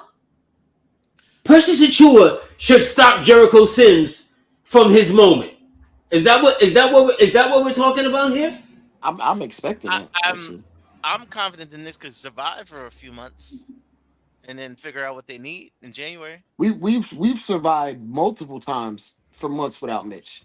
Freezy, how much more opportunities can Sims legitimately get in this NBA? How many backup centers you've known that has got as many opportunities that this young man has gotten, that he's averaging 2 point? Is he even averaging 2 points a game? I don't think so. I don't think so, man. But the thing is in the cat conversation, the thing I wanted to do was talk about cat, but the love for Mitchell Robinson clearly runs deep with Knicks fans. Clearly, it's one of those things where you know, Mitchell Robinson is a fan favorite. But what I would say though is that in this era, in this new CBA, where every penny on your salary cap matters and you can't afford to drag dead money, you probably have to look at getting bang for the buck. The sentimental days of like if Herb Williams was in today's NBA, he wouldn't be Fat Cat no more. The Knicks would have either cut Herb Williams or let him walk. Mm-hmm. Right? Udonis Haslem, before this new CBA, he wouldn't have played till he was 43 years old. It's the reason why Taj Gibson ain't here. Y'all know we love Taj. Taj could have legit rolled the end of our bench forever if it wasn't for this new CBA, but we can't afford to do that no more. Mm-hmm. Right? Every dollar on this salary cap has to have a purpose. And I'm not saying that I'm not saying toodaloo to Mitch. What I'm saying is either you want to be sentimental or you want to win championships. And the Knicks are telling you that they are not going to be sentimental. They traded RJ. They traded Quickly. They traded Grimes. They traded Randall. They traded a Nova boy in order to get Karl-Anthony Towns, bro. They're not playing that sentimental game no more because every penny matters. I was gonna say, like, to that point, AD, it's like if there was I don't know if this is even possible, but if there was a way to break Mitch's contract down into two value $7 million players, would you do it? Instead of having Mitch in limbo to playing or not. But you know what Mitch is. You know exactly what he is when he plays. But if it was possible for you to turn Mitch into two guys that had value contracts at $7 million, would you do it?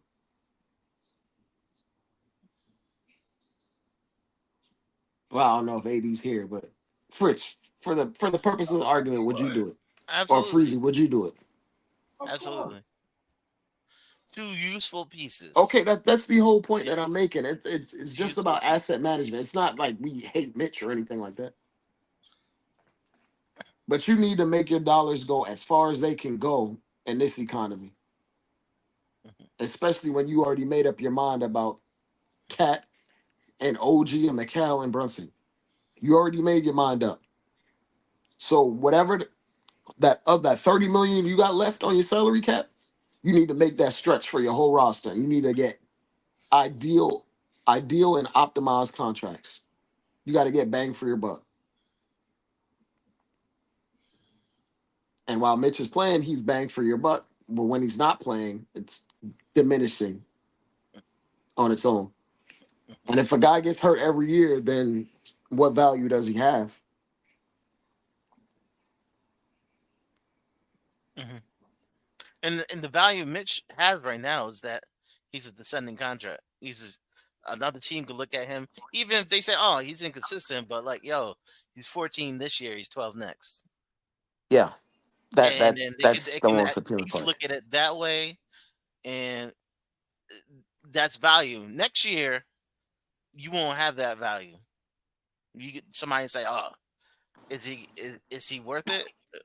But somebody can say, "Hey, we save a little money off the books. When he plays well."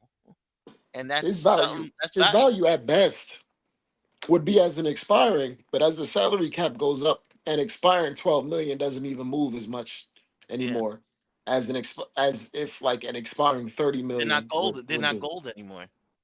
They're not gold. Expiring is not gold. Before you could take an expiring and get a good player just because they were expensive and they had a long-term contract. Yeah, and it's about to end. That's That's the not only that. way. Yeah, you could get a nice player with an expiring, just because they had a long contract. It it's hard to it's hard to this is why they get paid to do these things. Mhm. Because it's hard to fathom on your own what the exit strategies are. No, it's not. No, it's not. If you're being honest with yourself and you're being honest with your team construction and you're not just going by system and you've amassed a certain amount of talent, whether it's old or young, that can recognize talent that you trust, it ain't that bad. It ain't hard. Well, we found Deuce. We the way it's set up, we need to find ideally we need to find one more Deuce type contract. But you found guys. Remember, It's they, not dra- they it's drafted not quickly. it's not that easy to get. Like when you talking about drafting quickly, even as a first rounder making money, they still make more than Deuce. Yeah, Like but they it's but not easy to find like Deuce's yeah, but you production and can't Deuce's you money. can't yeah, but you can't take that away. You can't take quickly away from them because how many first round guys that we know were busts? Like quickly, Toronto just gave quickly $175 million He makes more than Brunson. off of 20 off of what? How many games he played with them? 40? He didn't even play that much because he missed some time. He didn't even play that much. They just paid him because what? They liked the talent and they had to. So you can't take that away from the Knicks. They drafted him. I'm not taking away from the Knicks, but it's like you also got to remember we're trading our first round pick every other year. So finding finding the talent that doesn't make that much money, well, that requires having your draft pick, and you're gonna have it every other year. So when you're talking about it from that perspective, you gotta exhaust every single option and view it as an asset. That's why we even use it. That's why we're even thinking about Mitch as an asset. Because if we didn't even make the Cat trade or the McHale trade, then we wouldn't be strapped thinking about, okay, do we have to use Mitch? Because we would be like, okay, we could just use picks. Yeah. Well, no, we can't use picks anymore. We can use swaps, but that's about it. Right. So that's why you have to exhaust every avenue if you want to get better from this point on. Fritz, you see how on this channel we always get dragged in the back alley? we could be talking about Cat, right? We could be talking about the acquisition of Karl Anthony Towns, Mikal Bridges, Cameron Payne, and we up here talking about Mitchell Robinson for an hour. I mean, but it's, you know what? It's the rumors, all them crazy rumors we see on Twitter. You know what I mean? No, I don't understand. People see all these crazy trades and they think the Knicks don't like Mitch, and so they have to defend Mitch. It's not a matter of like or not. It's not personal. It's like you gotta remove like the fan goggles and view it from a perspective of you have to make hard decisions if you want to win a championship. Like you're not gonna get a championship making the right decision every single time, or the emotionally correct decision every single time. Otherwise, you'll turn around and you look up and you like the Portland Trailblazers where you're playing two small guards, max money, and you're not going nowhere with it because this guy was a nice guy to the community, and I really like his personality. Right. Unfortunately, winning the championship, it doesn't work that way. Right. Yeah. The thing I'm turn around and pay everyone. Though is we could legit be celebrating the fact that we legit have two guys that can legit be in the MVP conversation if everything goes right. Mm-hmm. But we talking about the highest paid backup center in the NBA, and he's hurt. Is he the highest paid back? He might be. He is. At least that's what I think. It seems like that. He's one of them. Like One of Gafford them. makes like It depends. Yeah, 10 Gafford million. makes money, and now he's a backup. So Gafford doesn't make Mitch money though. I think he makes a little less. and Kelly Olynyk makes makes decent money. I don't know what that overseas. number is. Yeah. Exactly. But even at that point, Freezy, you talking about a center that makes max money? No team around the league is paying a backup behind a center. You're not paying a backup behind your star player that makes max money. There is no backup that makes $15 million behind a max player. You put a rookie, you put a second-year player, you put somebody cheap. Or old ass vet. Yep. Right. Like You throw a body Luka in there. Doncic's backup does not make $15 million. Nah. How much money does Jokic's backup make? Nothing. Because they can't afford to pay a backup. Anything. They targeted Dante DiVincenzo for Anthony Edwards behind Anthony Edwards because Dante doesn't even make that much money, Right. relatively speaking, for his production, and he's Relatively basically backup. Yeah, relatively speaking. Yeah. Like Jason Tatum's backup, he doesn't even have a backup. Now his backup is Jaylen Brown, right? When they take Tatum out of the game. don't they Exactly, just go his small? backup is staggering lineups. That's his backup. Yeah, that's his backup. Yeah. You name a max That's player, today's NBA. and to say that point, the Wolves literally had a max player and they had Nasri behind the max player and they had to move the max player because you can't keep both. Yeah. But see, here's the thing though.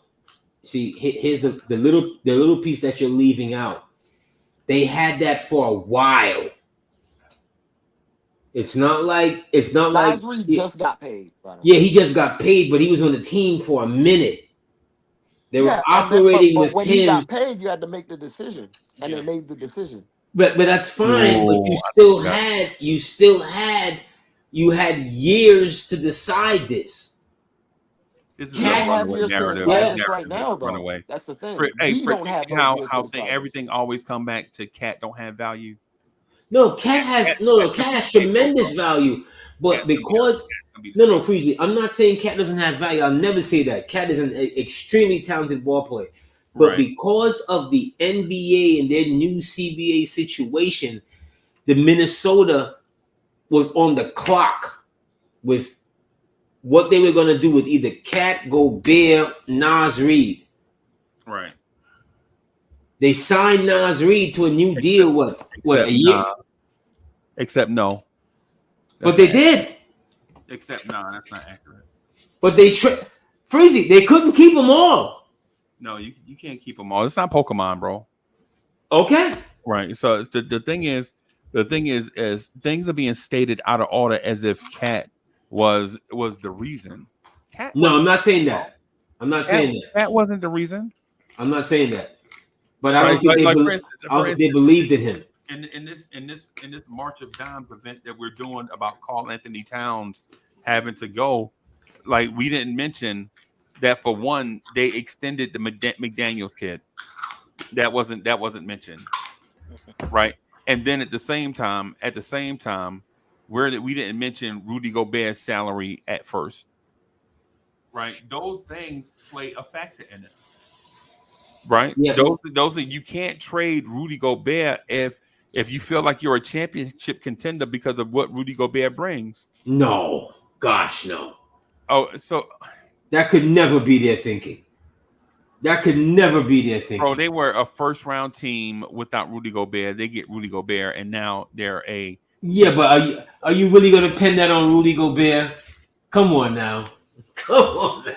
Yes, something Rudy to do with it. Rudy They got have the luck. best defense Hold in on. basketball because I saw Rudy 2 years in a row with Utah get taken out of the game because at the defensive player of the year, he was a liability. Do you know who their perimeter defenders was? Mm-hmm. Rodney Hood and Joe Ingles. Bogdanovich and and and Royce and O'Neal. yeah, Mhm. and Royce, yeah. I mean, come on, bro. Why would And you know who wasn't there to back them up? Rudy Gobert, because you know where he was at? Sitting his ass on the bench. see what I mean? See how things get taken out of context? Right. If the entire defense is bad, if everybody is getting killed, how do you blame Rudy Gobert, who's the best defender on the team?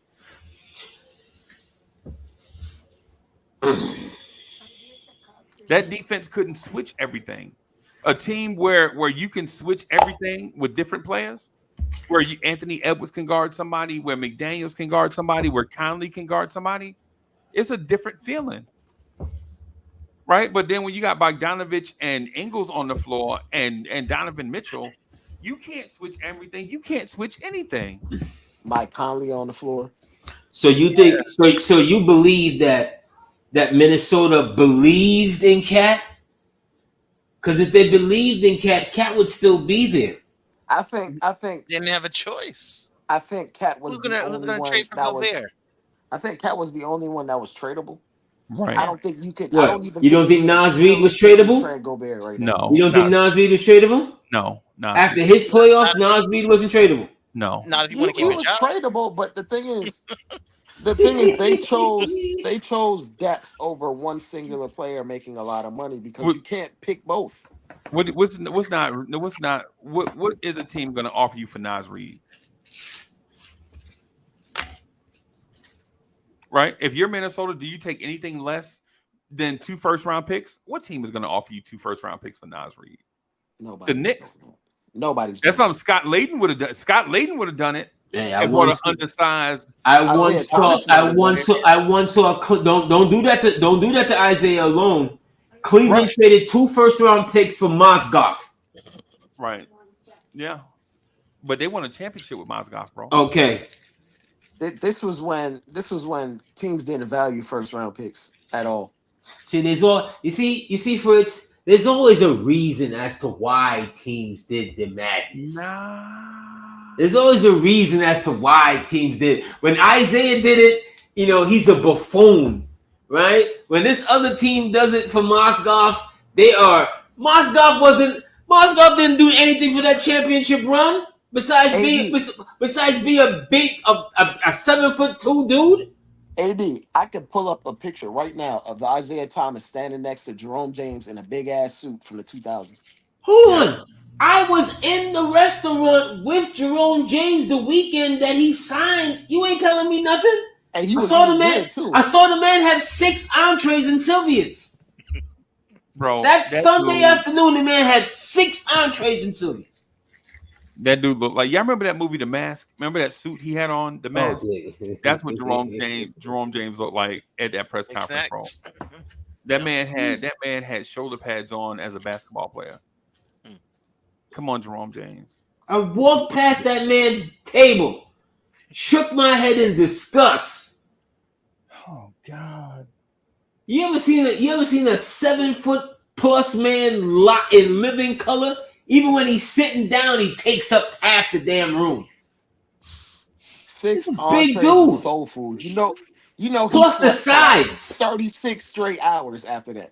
You know what I'm saying? Plus 6 the sides. Of soul food.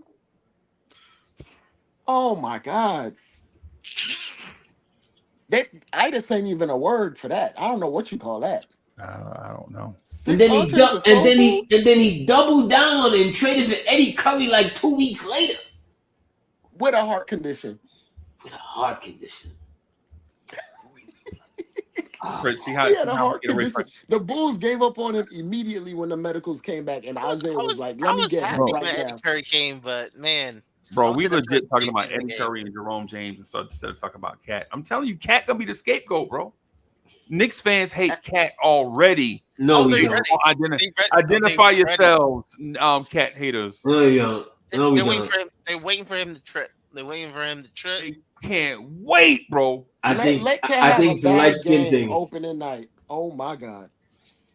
I think it's the light skin thing. We can't get over. We can't. I said it before. It's the ghost of Charles Smith. We can't get over it. He's gonna have to come here and be.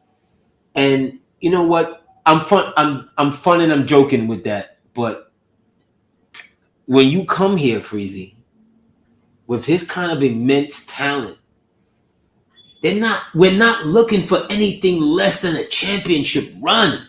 I think That's just fair.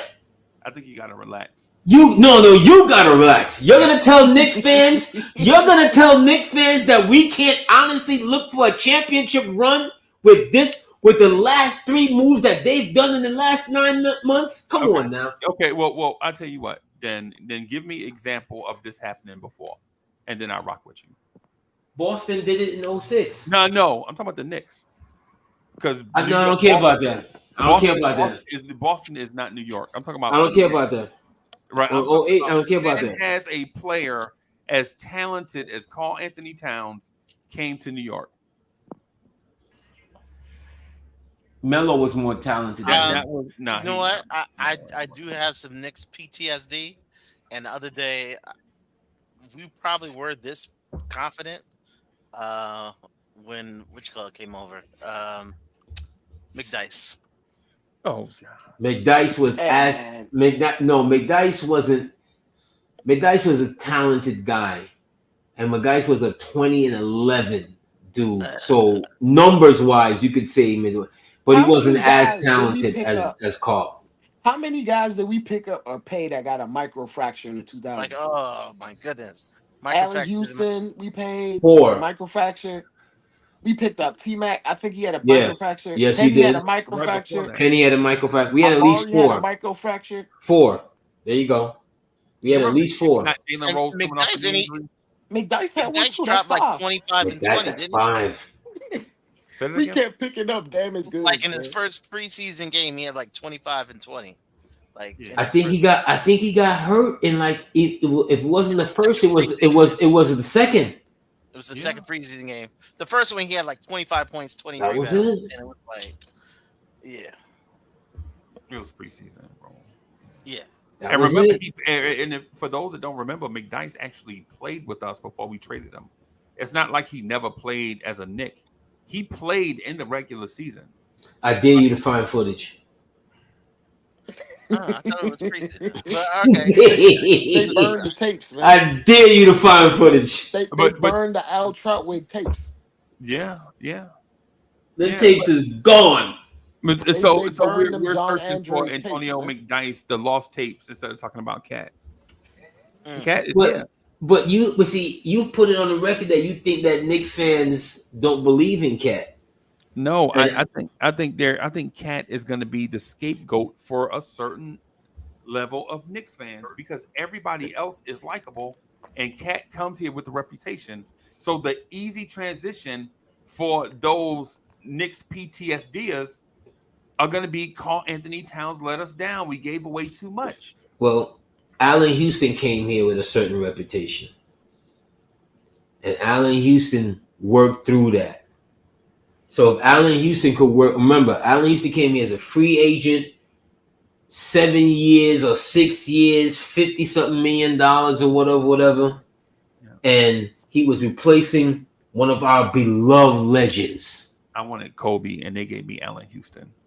Okay, right? But either way, he was replacing John Starks. Mm-hmm. Who's Cat replacing? He's replacing a man that a lot of Knicks fans didn't like in the first place. Isaiah Hartenstein. Okay, he's replacing Randall. Okay, he's replacing Randall. So come on now. Cat has a good landing path here. He has a place here where it's not like other homegrown talent that came back that was something was wrong with them. They were injured, something, the only one that I can remember with that whose talent matched his age and his prime was Bernard. There's no other, or Marbury. Those two. There's no other homegrown talent that came back here that was this skillful in the prime of his career with this kind of landing right here. Come on now. Even if he's replacing Isaiah Hartenstein, who the hell is Isaiah Hartenstein compared to Cat? Nobody. Not a fraction. Not a fraction. We don't get guys that have all NBA talent off. Like we know that they have it, and we get them in their prime. We don't do that. That was the point that I was making, AD. Like, nah, you can't use the example because it never happens. It never happens. You never get a guy that is. Let's think. Look at what We get guys that ascend to it in our jersey, but we never get the guy that was it in the middle of their prime, except for Melo. this Except kid for was. Melo. This kid was the National High School Player of the Year, right? The National Freshman of the Year, right? The National Player of the Year, the #1 pick in the NBA draft, the NBA Rookie of the Year. The dude has been 20-10 his entire career, right? 20-10. Like, how many dudes go #1 that actually live up to the? How many guys are anointed as the best player in their class as a sophomore in high school, right? Maintains that through high school, right? Is the #1 recruit in college, goes to a blue blood, right? Is the best player in college, gets drafted #1, and then is the rookie of the year, and then maintains 20-10 for their entire career. How often does that happen? It doesn't happen often. Sounds like a lesser Patrick Ewing. Sounds like a lesser Patrick Ewing. And let's keep it a buck, Freezy, right? All of what you mentioned for Cat, those are great accolades. Ewing did better than that here with the Knicks. And he was destroyed for a lot of years. Right. But AD, but you moving away from my point though. What I'm saying is not that I love Pat. I think Pat is the GOAT. Right. But what I'm saying is, what if Pat had did that for 9 years for the Seattle Supersonics, and then we traded for him? And then we would be up on this panel talking about Herb Williams. You see how disrespectful that sounds? Like if Pat Ewing, say, went to the Indiana Pacers, and then in his 9th season, we traded for him after all of that we just said, and then we would be on the panel talking about our backup center. We're up here talking about Chris Dudley. Well, we're talking about him for the reasons of we're just trying to if cover Chris all Dudley bases. Healthy, I wouldn't trade Chris Dudley for nothing, man. Chris Dudley, that's my guy. Well, we just trying to cover all bases as Knicks fans. We want to, we don't want to see another injury season like how we saw last year. That's where that anxiety comes from, and you got to be fair with that. You know what I'm saying? Like, we had injuries that nobody has had over the last how many years? Come on now. That anxiety is fair. I mean, that has to be a fair, you can't kill us because we want to cover all the bases. We saw what we were one game from the Eastern Conference Finals with a beaten down team. Okay. But Yeah, to that point, I got you. I got you. that beaten down team, that same beaten down team I don't think is coming out of the first round in this season. Well, the East is better. The East got better. Yeah. The East is better, and that's why that same beaten down team is not here anymore. Exactly. But for that reason, I'm saying the new addition is we're talking about more than a guy that has not proven diddly poo in his career. What are we talking about? Well, let me ask you something. We pick and choose what we're concerned about. How much time have we really give Bridges over these last couple of months? Bro, we can't get to it, bro. We can't get to it. We can't get to it. That's my point.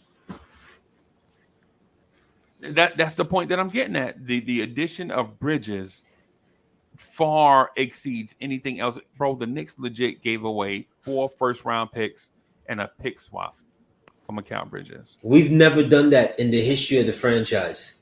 Right. And people don't realize that. But because we were still, and the fans want to keep it a buck, we were still reeling from the fact that we traded Barrett and quickly for OG. We were still in amazement for that. That's a 2-year euphoria. The fact that we traded for OG Anunoby, we should have been euphoric for 2 years. We didn't get a chance to be that though, because of multiple things. The Knicks won 50 games, and then right after the season, they traded for Mikal Bridges. Right? Yeah. And we didn't get a chance to say, "Oh, this is the greatest trade ever," because right after the season, they traded for Mikal Bridges, and then right after the Mikal Bridges trade, we can't even get through the summer, and they trade for Cat. So it's like one of those deals where I feel as if we can't even embrace the OG Anunoby re-signing or the Mikal Bridges trade or the Cat trade, because so many good things have happened that we're anticipating something else. It's like the greatest Christmas we've ever had. Like if you were to draw a meme of me and Fritz Alcindor as superheroes, Fritz Alcindor would have a calculator on his chest as his logo, right? And I'd probably have a blind spot on my chest because I get so fascinated with certain things, I miss other things, right? But the thing about it is the acquisition of Cat and Mikal Bridges should have us euphoric and not even looking forward to anything else. But since we're in this space, we're talking about trading Mitchell Robinson because we think another thing is going to happen. Because at this summer, I think we have gotten spoiled. This summer, dude, we're beyond spoiled. We're fucking dizzy. Right. We have the closest we ever had to 3 major players in one off season was when they had Larry Johnson, Chris Childs, and Allen Houston in one off season. Right. We've never had anything like that. Right. Besides that, Amari, and then 6 months later, Melo. Right. When did we get Tyson? Tyson was like the year. You know what? That might be the closest. The summer Yeah, after. Tyson yeah. and Tyson. Yeah. And Curry. It was Amari, Melo, then Tyson Chandler. That's like the closest we've had to this. We're not used to shit like that. We're just not. And truth be told, for those that can remember, we didn't even think we were going to get Tyson Chandler. We thought we were getting Chris Paul. Because everywhere that summer we saw Melo and Chris Paul. Oh dear Lord! And that was a foregone conclusion. It was like the gift that we liked, but we didn't like because we were like, no, we didn't want this gift right now. Like you could have held on to this. We were like, no, don't use the amnesty for this. As much as I love that dude and loved his time here, it was like you are using the amnesty for the wrong reason. Right. Should have just used it on Amari. Kept it pushing. They'd have never. Dolan would have sold the franchise first. Dolan wouldn't have allowed it. He never allowed it. He'd have sold the franchise first. Right. Dolan would allow it now. I think he would just let it go now. He dizzy because the spear, because he out in Vegas with the spear. Right. Right. That's the truth. Everything you hear about the spear is like it's the next 8th, 9th, 10th wonder of the world. You know, they're gonna put them all over the world. You know that, right? They're gonna. He's too busy out there. Yeah. It was a smart move, bro. Smart move. Next thing is think about the next Garden. So I think where Dolan gonna have us in New Rochelle. I think it's New next Rochelle door. Knicks. I think it's next door. He's not moving. You talking about Penn Station? Huh? No, he's not moving. The thing about the new Garden, but I think it's going over. Yeah, I think it goes right over the train station. Logistically, they can't move. They can't trying move. to get they can. They just don't want to. No, they can't. They've been fighting those animal activists on that side of town for the last 70 years. It's the same reason why the Jets. Remember when the Jets was trying to build on the train lines over there during Obama's first year?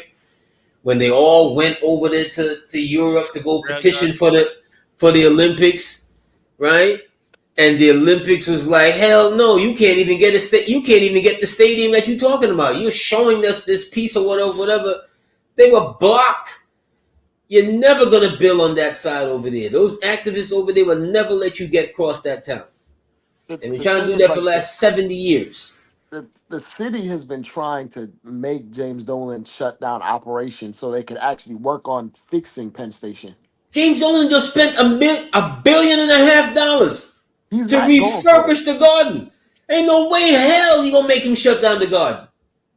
But that's what they've been trying to do. They might as well stop. That man just spent $1.5 billion with his money and the corporate shareholders or whatever to rebuild. Their problem is here's the thing. They're trying to spend like it's ugly. They're trying to spend like $10 billion to fix. Here's the thing. It's ugly and it's business, but you would have to clear out that whole thing. And when I say clear it out, I mean migrant and everything that wasn't worth business. You'd have to clear that out and keep it out. And nobody wants to do that. That's just too much dirty work. Because it's gonna be a lot of heavy-handedness. You know what I mean? Got to move like the mafia.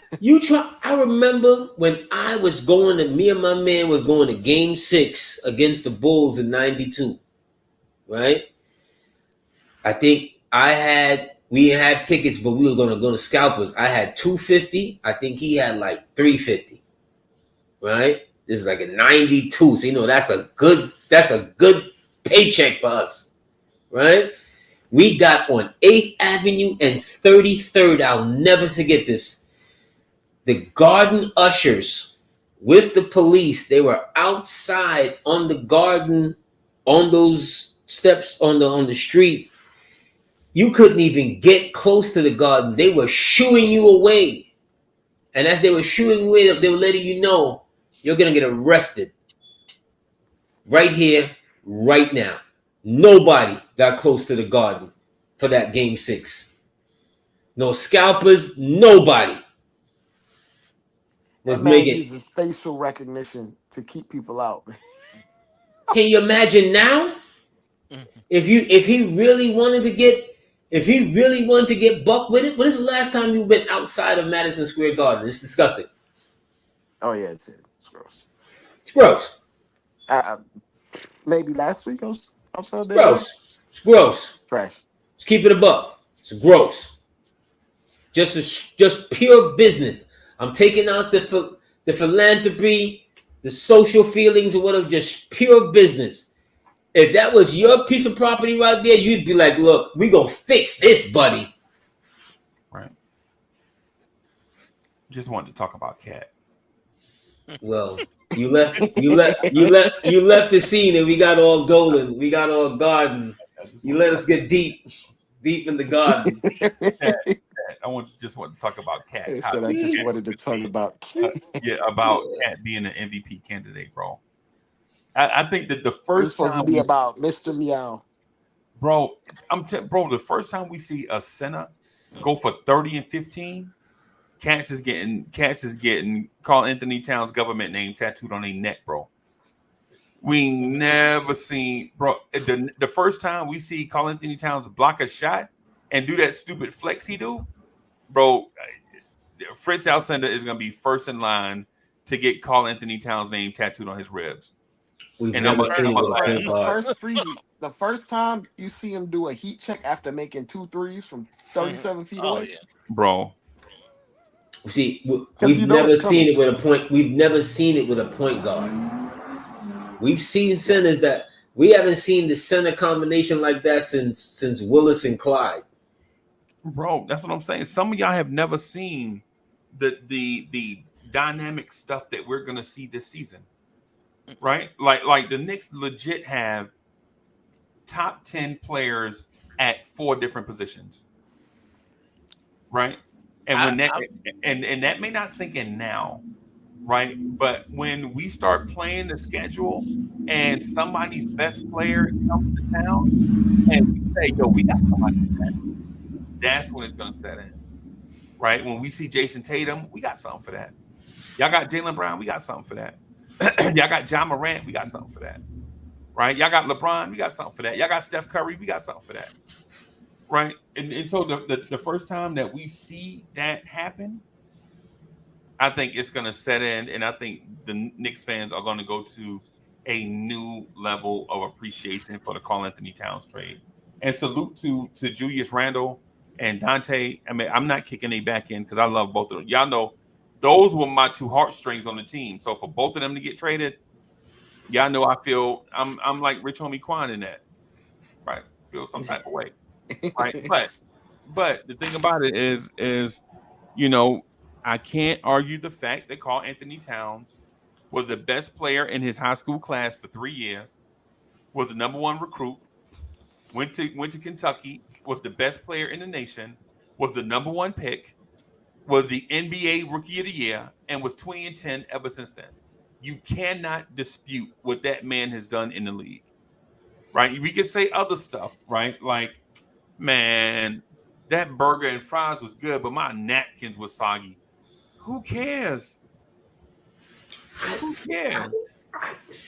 I mean, Freezy, come on. I mean, when you're the number one player in the country for all of those accolades that you mentioned and so forth, a lot goes with that. See what I'm saying? Like, how before Edwards got there, what was Minnesota doing? What were they doing? They were spinning their wheels. They're spinning their wheels. They were no better than when they had Love. Except for the fact that they finally broke through, and something is to be said for that. They finally broke through and went to the playoffs, and that was under Cat. But basically, I decided that when they got Jimmy Butler, Butler was punking him in practice. Oh my God, bro! What are we talking about? AD? Have we forgot that? They had to get Butler. They had to for the betterment of Cat's stable mentality. They had to get Butler up out of there. How many championships have Jimmy Butler won? How many finals has he been to? Yeah. So you're asking me how many champagne celebrations did he watch as a loser? Yeah, it's fine. How many he didn't have? That's fine. How many teams has Jimmy Butler played for? Yep. And they've all had a certain level of success. You know what that means? What that means is dudes that burn the candle at both ends doesn't stay in the same place long. Right? If you want to have a stable franchise, you can't have Jimmy Butlers, bro. Butler, you can't have stable franchises with him. You see, but here's the thing though. Has Miami not been upheld as a stable organization, a stable franchise? How long has Jimmy Butler been there? Notice we're not talking about Cat no more, right? You got us there, so I'm there with you. No, I didn't. No, I was talking about Cat. I was talking about Cat, and you brought up an incident in practice. Like incidents don't happen in practice all the time. Yeah, and the details of that practice had nothing to do with Cat. Right. You notice you didn't bring up Draymond Green punching Jordan Poole in the eye. Notice that. Notice we're not bringing up Draymond Green running off Kevin Durant, right? Notice we're not talking about that, right? When it comes to talent, bro, when it comes to talent, man, Karl Anthony Towns, in my opinion, is the most talented scorer in the NBA. In my opinion, when you're talking about the wide variety of ways to score, Cat is that dude, right? Joel Embiid is not taking dudes off the dribble. Joel Embiid is oversized Melo, basically, right? Pump fake, jab step, pump fake, rip through, pump fake, jab step. That's Joel Embiid to get you to foul him so he can be the march of dimes at the free throw line, right? But when you're talking about putting the ball on the floor going left, Cat's the man. When you're talking about putting the ball on the floor going right, Cat's the man. When you're talking about spot up shooting, Cat's the man, right? When you're talking about scoring in and around the rim, Cat's the man. Right? Cat is that dude, bro. How about we give the Knicks credit for doing something great? Can we just for a moment, just say, you know what, man, this moment right here feel good, man. Right? We ain't played yet. We won't play until tomorrow night. Our first game is tomorrow night in Charlotte. Right? But until then, we just all summer we're like, yeah, but Fritz, when we made the Mikal Bridges trade, you know what people was hitting me up during the Mikal Bridges trade, right? Guess what Knicks fans were hitting me up talking about? Picks. They were like, yo, I know you want to talk about Mikal Bridges and the 45 cut, right? But what about our backup center? Wait a minute. You motherfucker, you telling me we traded for Mikal Bridges and y'all asses want to talk about the ninth man. We legit traded for Mikal Bridges and y'all want to talk about who is going to be the ninth man in Tom Thibodeau's rotations. Right? Now we got Karl Anthony Towns, right? We got Fritz, we have Karl Anthony Towns, right? And you know what people are talking about? We lost toughness. Fritz, they talking about we lost toughness. I could get toughness for vet minimum off the street. Bro, They talking about wrestling. They talking about wrestling. The NBA has legislated toughness out of the game. Huh? The NBA has legislated toughness out of the game.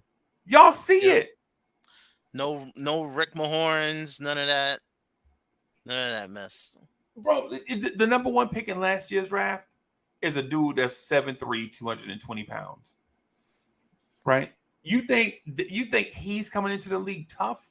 No, he's coming into the league skilled. Right? The future is Victor Wembanyama and guys that can do what things like Victor does. And we're talking about toughness, like, oh man, we got to bring Tree Rollins off the bench. You know, Tree Rollins will slap somebody. Nah, bro. Ain't no top 10 pick gonna be compared to Charles Oakley. No, ever. bro. No, bro. That's what I'm saying. That's why I asked Fritz to have the conversation with me, because I do understand where Fritz is going like with his joints, with the calculated gymnastics. And Fritz, I remember the number one pick that got compared to Larry Johnson, and that man was out the league in 1 year. In 1 year, bro. In 1 year. 1 year. That's what I'm saying. That's why I was asking Fritz. I asked Fritz 2 days ago if we can do this show right here where we could talk about like who's going to sacrifice the future of the Knicks, the future of the league. Is what we're doing sustainable, or do we really, Fritz? Do we really have a 4-year window, or do we really have a 2-year window? And in 2 years, we got to do some salary juggling, right? These are the type of conversations that I've been wanting to have. Yeah. But we up here talking about Mitchell Robinson, and he hurt. Can I answer the question? Can I answer the question about who's sacrificing? Yeah. I think we paid OG to sacrifice his offense and just go all in on being the best defensive player on the planet. Right. I think that's what the money's for. Yeah. Because in his mind, he's repeatedly said, I want to have a bigger role in an offense. Well, the way our roster is set up, Mikal's skill set offensively pairs well with Brunson. Brunson's skill set pairs well with Cat. Cat's skill set pairs well with everyone. Right. Those guys are probably all going to average 20 points, an easy 20 points plus. OG is probably not going to average 20, even though he wants to have the touches and the usage and all the opportunity to do so. He's probably not going to reach the highs that he thought he may reach offensively. And I think for that, he's going to be the guy that sacrifices. Yeah. Because if we don't make the Cat trade, if we remember, this is funny. If we don't make the Cat trade, we have Randall, and Randall said before the season even started, I'm willing to do anything and everything to help his team win. So in his mind, Randall probably was already thinking, I'm probably going to score less. And with him scoring less, that probably goes to OG. Some. Right. That'll be probably him leaning into being more of a playmaker and not a scorer for himself. But when you bring a guy like Cat around that can score from anywhere and everywhere, and he has a quick trigger, he's going to shoot first and ask questions later. You don't have to worry about him offensively. He's not thinking about stepping on toes. He sees shot, he takes shot, and that's what we brought him here to do anyway. Right. So I think the guy that's going to sacrifice the most offensively, even though he's probably the least offensively gifted player out of the big four, is probably going to be OG. He's probably going to have to sacrifice his ego because he's said he wanted a bigger role offensively. Well, you got a bunch of money, but you're probably not going to be the third leading scorer.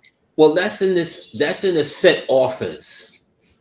Yeah. And this is what I say to any ball player, any young ball player. There's other ways to get your points. If you're willing to sacrifice also goes from you having to do the dirty work. If you're willing to sacrifice some of getting in there, getting the loose balls and running the break, you can get points. You can get points. If he's willing to sacrifice his body, he can get those points. He's gonna have to cut. He's gonna have to cut. You're gonna have to. I don't see him.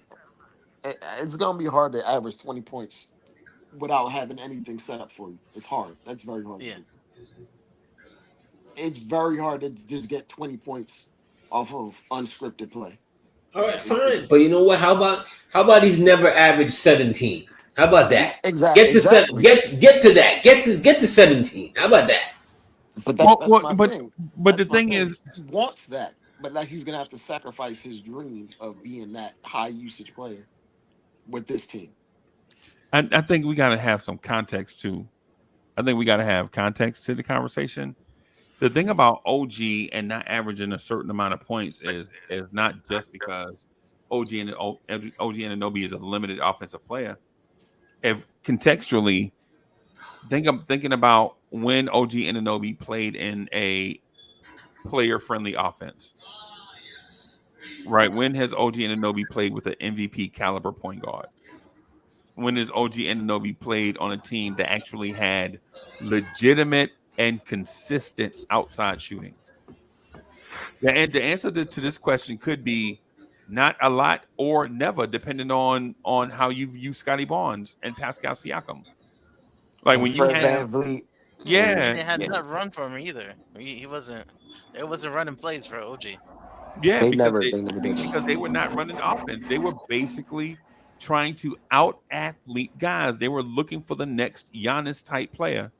The African invasion thing was the wave in Toronto. No disrespect to people that might be offended, but they were looking for Giannis type guys, hyper athletic guys that fit the run, jump, and shoot model, right? They were looking for like the 6'8" super athletic guys that they could teach how to play basketball. That's what they were looking for, right? And so it went to the what's the word I'm looking for? It didn't help OG Anunoby score basketball. And if you see them, what they have now with the drafting of who did they draft this year? Who? Toronto. Toronto. Right. You remember who they drafted? Toronto. I honestly don't remember. I know they drafted Grady Dick last year. Basically, they were saying that model don't work. Let's get some playmakers in here and shoot. Jacoby Walter. Jacoby Walter, yeah, the combo guard out of Baylor. Yep. Yeah, they were basically saying that model that we went, it's not working. Let's move on from OG Anunoby, Pascal Siakam. We'll keep Scotty Barnes for a little while, and then we'll just keep rebuilding until it's time to trade Scotty, right? But clearly, the writing is on the wall. When you look at Scotty Barnes, bro, Scotty Barnes doesn't look like a franchise. Does he look like a very good player? Yes. But doesn't he look like he's going down that OG Anunoby, Pascal Siakam road? Yeah. You know, very good player, but maybe his ceiling is not as high as you thought. Yeah. He's got to get his handle tighter and his jump shot better. I don't look at him. I mean, he could develop because he's still, raw. I wouldn't have given him the money.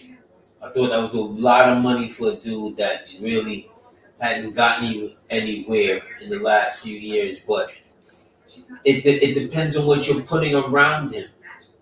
You know, it really does. It depends on what you're putting around him. He may just blossom into that guy. And that's why the Cat conversation is one that I feel like is a very underrated conversation because Cat Cat has the tools already, right? It's not even about his pedigree and any of that stuff. Cat has proven that he can be 20-10 in this league. Yeah, but it's time for him to win, Freezy. It's time for teams to win, right? Yeah, that's fine, but we always break down as far as individual greatness. If we're gonna call him, if we're gonna call Embiid, if we're gonna call some of these other dudes or whatever that's supposed to be great or whatever, it's time for them to win. And you have to at least get to the finals. I think it's time for him to win, but I also feel like I don't think he's been on a team or a unit that was as complimentary towards what he does and vice versa. I don't think he's ever been on a team this complimentary towards his skill set and what he can do and what he can do for the other teams. Did you watch some of the nonsense he was doing in the conference finals this past summer? They don't get to the conference finals without him. No, I know they don't. But did you watch his individual, some of the nonsense that he was doing? Yeah, a lot of boneheaded fouls. What did he shoot from three? He had like one terrible game from three in the conference finals. I think the man shot 28%. That man had 3 bad shooting games in 16 games. And notice we point out the one game he was bad, but not the game 7 where he saved. Absolutely. Absolutely. Again, Dre, I don't know if you remember this, but they were down 19 at halftime, bro. Remember that? They were down 21 in the third. Absolutely. But you heard me say I was talking. You heard me say I was specifically talking about the conference finals. I understand that, and I feel like underneath Tom Thibodeau's tutelage, I think we can get a more focused version of him defensively because I already know the offense is going to be there. That's a given. I want to ask what Anthony Edwards did in the conference finals. That's what I want. I just want to understand. Like, what did Anthony Edwards do in the conference finals again? Put up a lot of ugly shots. Yeah. A lot of bad offense, right? How many times did he miss Jaden McDaniels rolling to the rim? How many times did he? If it was, one could say if it wasn't for Jaden McDaniels, they would have got swept. If it wasn't for Jaden McDaniels all of a sudden discovering his offense, because he wasn't a dependable offensive player during the season, but he in those moments, like what I'd like to say to Dre all the time, in those high leverage games, young player got better. In high leverage games, young players need high leverage games, bro, to get better. Without them, they're RJ Barrett. Yeah, but here's part of the thing, Freezy, that you're missing, Freezy. Cat is the one with the big paychecks. You're not expecting for Cat to bite the big one in the biggest games of the year. You're just not. So how big is a game 7? Extremely. Okay. But you don't get. No, just like Ewing didn't get to stop against Chicago in the semifinals to get to game 7, he had to go play against Indiana and go through their game 7. You don't get to stop at one game 7. It may be another game 7. It may be another game 7. It may be another game 7. You don't get to rest. When you're the best player on the team, you don't get to rest. Whoa. Is Karl Anthony Towns the best player on the Minnesota Timberwolves then? He was for a long time. No. In that moment, because you said you don't get to stop. In that moment, he was 1B. No. You said the best player. Was Karl Anthony Towns the best player? He's 1B. No. You know what? At that moment in time, I think he was the best player in the team. See what I mean? We just bashing Cat. No, he wasn't. I think he was the best player in the team. You just bashing Cat for nothing, bro. Cat has all the experience. Are we talking about last year? Yeah, we talking about the playoffs when they lost it. Yeah. You're comparing Cat to the guy. Anthony Edwards took like 5 more shots per game than him. Yeah, and he was the primary ball handler. What are we talking about? That doesn't mean he's the best player in the team. That doesn't mean the best Okay, player in he tape. was prioritized as the best player on the team. Cat Is that was. better? You know what? I'll even give you that. So why didn't Minnesota trade Anthony Edwards to the Knicks then?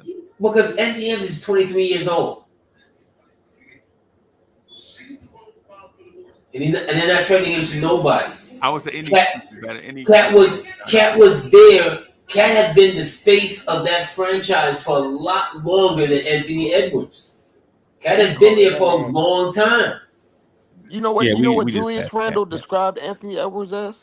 He has as a generational talent. Yeah. Jesus, I'm tired of hearing guys with generational talents and then win anything. I didn't say I believe that. Personally, I don't think he is a generational talent, but his peers. I've seen a lot of guys that can run, jump, and dunk. I've seen generations of basketball, and Anthony Edwards is absolutely in that category. Okay. The actual talent to run, jump, like the physical ability to do a lot of things, yes, he's in a 99th percentile of anyone in the entire NBA to ever lace him up. Will he ever reach the heights of where generational talent That's what went? that's what the question I don't is. think How do so. you, Gray? See, Yeah, you that's said generational talent. You didn't say generational skill, yeah.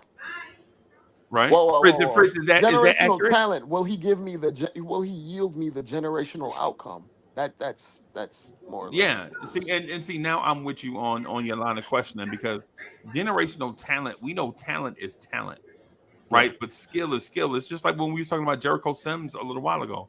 Jericho Sims has talent. Does Jericho Sims have skills? That's the question. Yeah. Like if we like put it in like a percentage category, Jericho Sims is probably top 1% most athletic player to ever lace him up for the NBA. But Right. he has no feel or basketball IQ or touch or anything that it needs to be there to be a great player. It's like he has the tools, but he doesn't have all the other parts that goes into being a great player. Right. And so that's the thing. That's what I'm saying about the Cat conversation, bro. No matter how I try to talk about Cat, bro, we'll always wind up talking about Jericho Sims or Mitch. Yeah, because you wanna anoint him, before he does anything here in New York. Yeah, he's got a great career. He don't a lot of have to do accolades. anything here, Yes, bro. yes, he does. He's got to win a championship. That's why we brought him here. That man is on a Hall of Fame path right now, bro. I could care less. Hey, AD, what did you think about Kevin Love when he was putting up Moses Malone stats? Mm-hmm. When he did it to Amari, because remember, when he did that 30 for 30 on that Wednesday night, it was against Amari, right? It didn't mean anything. It means something to the Minnesota fans. Right. So yeah. Because all they did was win 20 games with him. Bernard King should not have his jersey retired because he did nothing as a Knick, bro. Wow. All he did was score. Yeah, I know. He didn't win anything. No. He didn't win anything, bro. I know. Tell Randall to have a Bernard King moment. I'm sorry, he never did. In his 3 playoff moments, that you and every other Knicks fan, like Bernard. Where's number 30? Yeah, they should have stuck him up with it. Number 30. The conversation always goes somewhere else when there's a standard established. So if it's about what your resume was before, and then you come here and don't do nothing, then you're a nobody unless your name is Bernard King. That's fine. Unless your name is Carmelo Anthony. That's fine. Good with that. We're good with that. Right. So we're gonna be good with that because we watch those guys. We remember moments when those guys rose. Moments when they rose and gave it all that and actually did something. They weren't lingering around and about them championship moments. Yeah. Well, but you know what? You gotta win a round to get to the next round. What did Randall contribute to winning any round that you remember? No, huh? Don't you remember that game 6 against Miami? When his back was turned to the play? Huh? Get out of here, man. You want to be a Randall Pollard? You want to compare Randall to Bernard King? Are you bananas? He tiptoed around. Bananas? 7 to 7. No, when did Randall ever drop 40 against a Larry Bird type player? Get out of here. Yeah, Bernard King. What basketball do you remember? When did he ever beat an Isaiah Thomas like player? Huh? Drop 40, and 45 in the deciding game. Randall? Are we comparing Randall to that? You know what? All of that. When did Randall ever do that? I ain't do that on purpose, bro. That was Randall with his ankle. Don't you remember that? Don't you remember that? The conversation, you can't. Don't you remember that? Get out of here. They're never rational. Anytime you say stop double talking and stop having a double standard and hold everybody accountable to the same thing. Everybody ain't equal.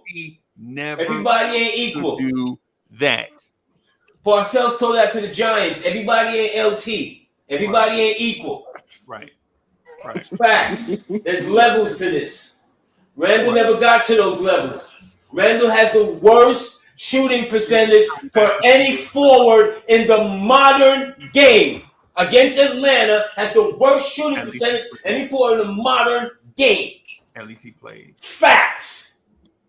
I could have did that. No, you couldn't. You could have did that. No. He didn't do much. Why are we kicking Randall back in right now? Because I'm not gonna let him compare him to the Giants, to the gods of this. I saw these games. Get out of here. Puny ass God right there, bro. I might be able to beat that guy myself. That puny ass God you talking about.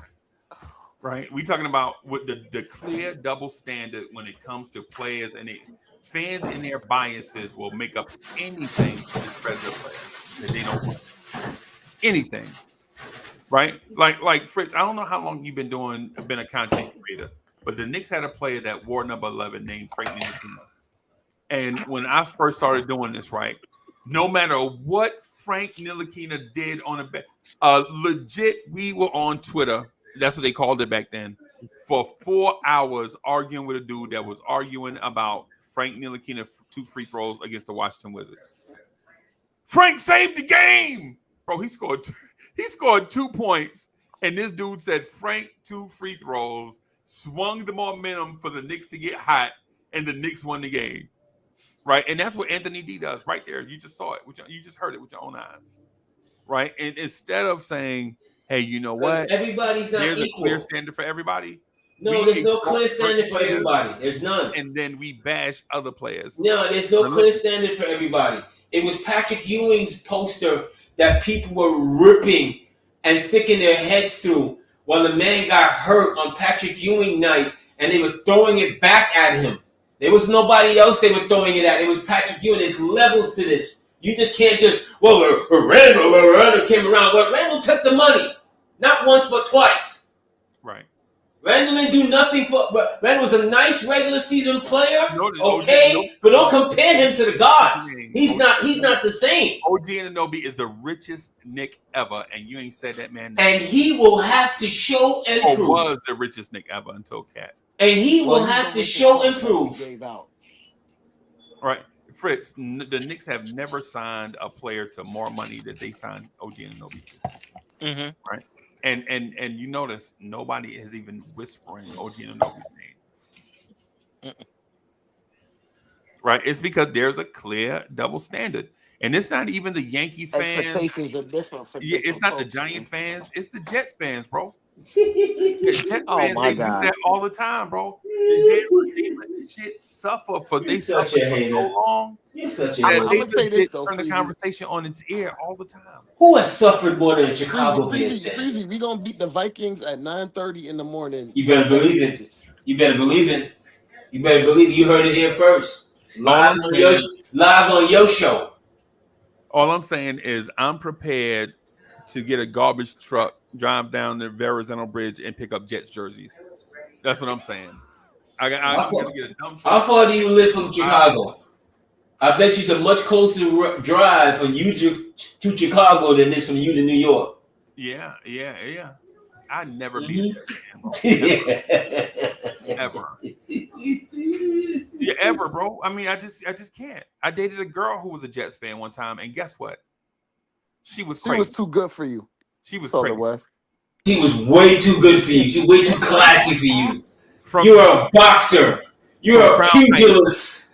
Fritz, she was from Crown Heights, so you know she had a Caribbean background, right? So she was right, and so she was a Jets fan, bro. I should have knew it, bro.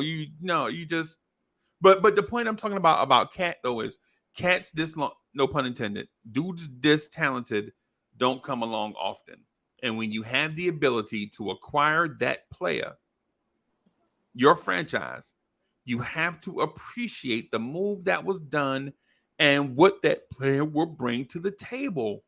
Because for years, we've had the opposite of Karl Anthony Towns at center. And we've been nowhere close to competing.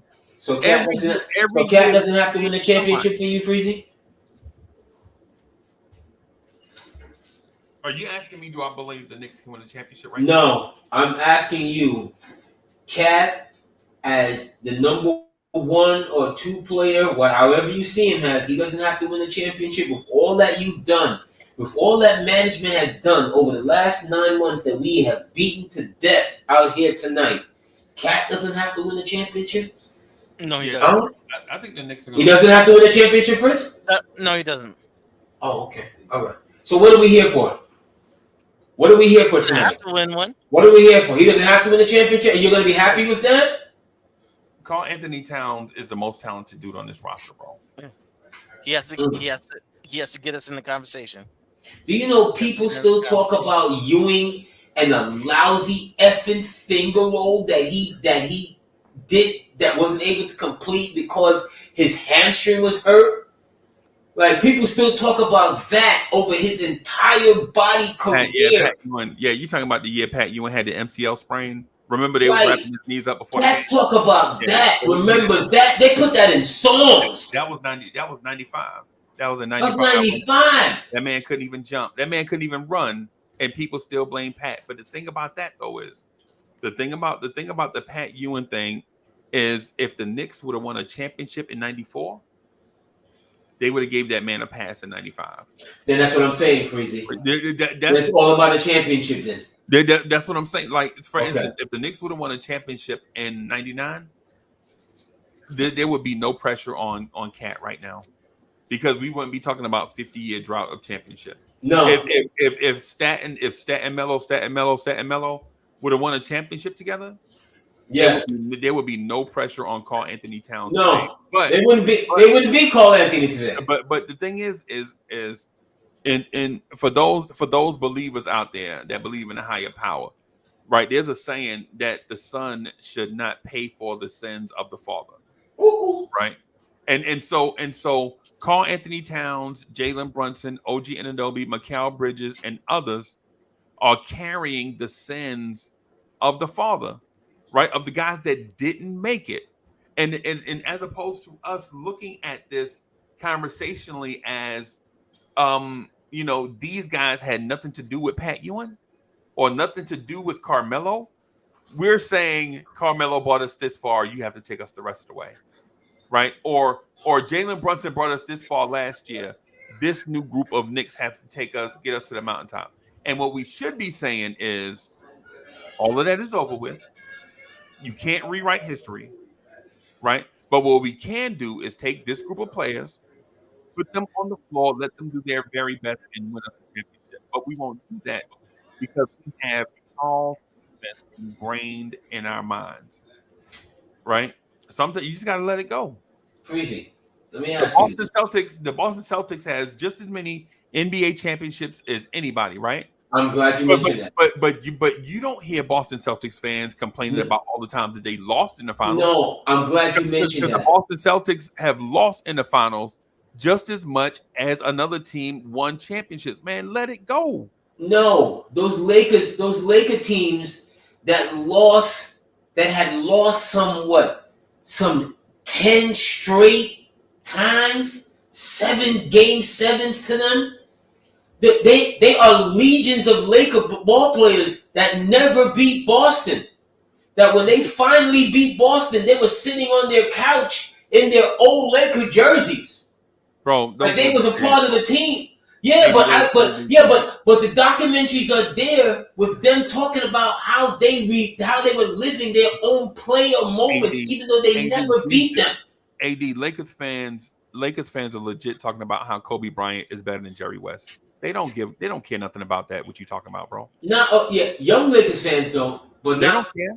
Yeah, young Lakers fans because don't. The Lakers won 5 straight championships, bro. Yeah, but it's not all about young. But it's not about young fans. Oh, not 5 straight, but Kobe won 5 titles. Yeah, but it's not all about young fans. I understand that. What I'm saying to you is if you have scars from before, then you are gonna fade away. Right, you are on Scar Island by yourself. No, there's a lot of us. There's a lot of us on Scar Island, and y'all will stay there. You on Scar Island. You wanna act like the right Reverend Uncle Freezy, and act like those things don't bother you.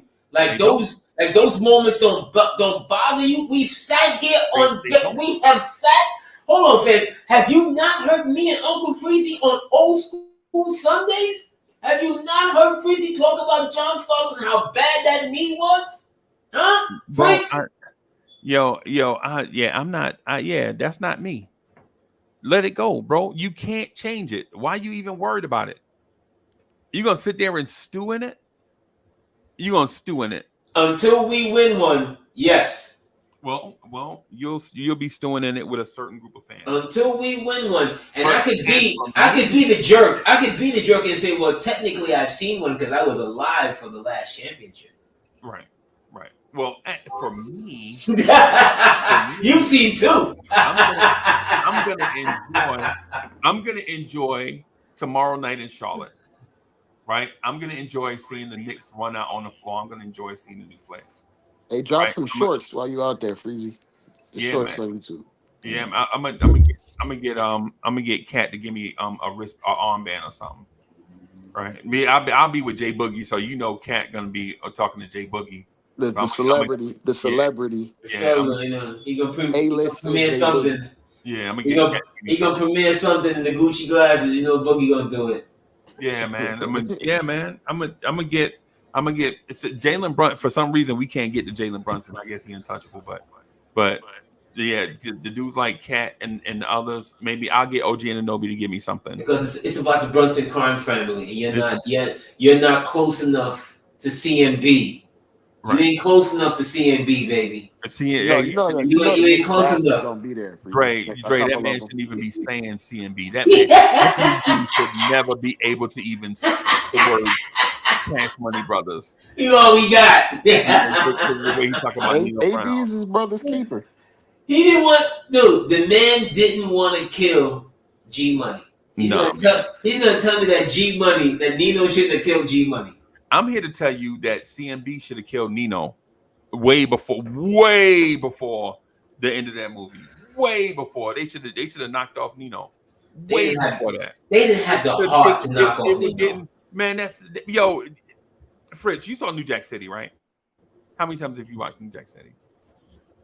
I've seen it in pieces. I have never seen it. No, what are you Haitian or something? Cut that man's microphone. Get him out of here. Yo, what are you? Are you American now or something? No, get him out of here. Get him out. Cut that man's microphone. Get him out of here. Definitely not heard enough. Definitely not heard enough. Cut that man's microphone. Get him out of here. Oh my God, you he ain't never seen New Jack. He saw New Jack City. Next thing you know, man. No, I've seen it in like pieces. I've like seen. Oh my God. I think I've seen the whole thing. You don't watch that movie twice a year, every year for your whole life? Nah. I seen Bellico. That man must be from Connecticut or New Hampshire somewhere, bro. Something. That man must be from Vermont or something, bro. You know, something. They don't cut and I'm joking with Fred, my guy, man. Respect to NBA Academy. You didn't want to kill G Money. You absolutely out your mind. Well, okay. They should have knocked off Nino before then. But what I will say is this to all the IKBM Dre's of the world and the Fritz Alcindors of the world and everybody that believes in the calculated gymnastics. This move right here was the perfect move. And it's the way that you build teams going forward. And the old way of doing stuff can't be the new way of doing stuff for the Knicks. All the old stuff has to be thrown away and burned and shipped to outer space, right? All the old Charles Oakley stuff and the Knicks clotheslining people at the rim and nobody can shoot and no point guard play. All of that stuff has to be gone out the window, bro. It's a new era, and you have to embrace it. You have to embrace it. And not only did the Knicks embrace it, right? Not only did they embrace it, they also drafted a do-it-all smooth wing in the draft to prove to us that they are doubling down on the next generation of NBA basketball, right? Yeah, but why we gotta shit on the days and the times that grew us up? You know what I'm saying? How many championships they won? Yeah, but two things can be true. That team didn't win the championship, but they played to a championship level. The Patrick Ewing era. If Yeah, Charles they could hit a, but hit an 18-footer, Pat might have a championship ring. They played to a championship level. Nah, Pat You know what I'm Ewing. saying? Pat Ewing carried a bunch of dudes. If they No, played at a championship level, Pat would have a ring. They didn't. No, Right. but they got beaten by just a better. I'm not even gonna go with it. Pat got beat by two dynasties. Pat got beat by two dynasties, bro. Fine. If the Knicks cared a little bit more about offense, they probably would have a championship. That's a different. It's not that they didn't care about offense. That's a different time. Yeah, but they were tough. That's a different time. That's a different time of basketball. And it I cost mean, them. it was a race to 70, but yeah. They picked the wrong identity. How could they pick the wrong? How could they pick the wrong identity when the head of the snake? When the head of the snake. I'm with Con Man, bro. I want to talk about Well, and some. when the head of the snake is Pat Ewing, who is nothing but defense and toughness his entire basketball career up until that point. Fritz, Like he's the best player that you have on the team. If you're going to create some kind of identity, you're gonna go against his identity, who he is as a ball player. How would you have even gotten anywhere near that even those championship runs if you don't go against 10 threes, 10 field goals, and 10 free throws? Yeah, and he ain't no Ewing. But you know, it's funny. You might have been able to save Pat's knees if you just let him have a point guard that did point guard stuff. Nah, but our point guards were tough though. I mean, Doc Rivers was alright. Greg Anthony did some stuff, right? This team hasn't even gotten to an Eastern Conference Finals yet, and we're already kicking those teams in the back. Oh my God. Yeah, because my aspirations are a championship. I don't care about who got real close and lost. Fine, my aspirations are a championship too, but you've already heard the host say that Carl doesn't have to win the championship for him to be happy with Carl. Carl doesn't have to do that because Carl is going to the Hall of Fame. And Yao Ming went to the Hall of Fame. So what? Yeah. So what? So did Bill Walton. He ain't no Bill Walton. So did Shaquille O'Neal. He ain't no Shaquille O'Neal. So did Kareem Abdul-Jabbar. So did right Olajuwon. now So with did Greg David Robinson. He ain't none of those guys. Yeah. He can't carry those guys' shoes. AD. Except Greg he is. Poupon Yeah. and And Alizé. on less shots too, by the way. He ain't none of those guys. He's Those putting up guys, Olajuwon type numbers. on those guys ain't gonna never let their man get choked out in the game. Get out of here.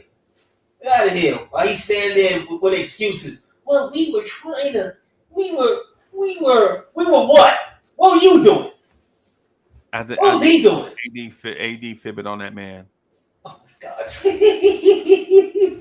fibbing on that sat on man. these earrings. Who's the first player? Who's the first human being to that scuffle? It was Karl Anthony Towns.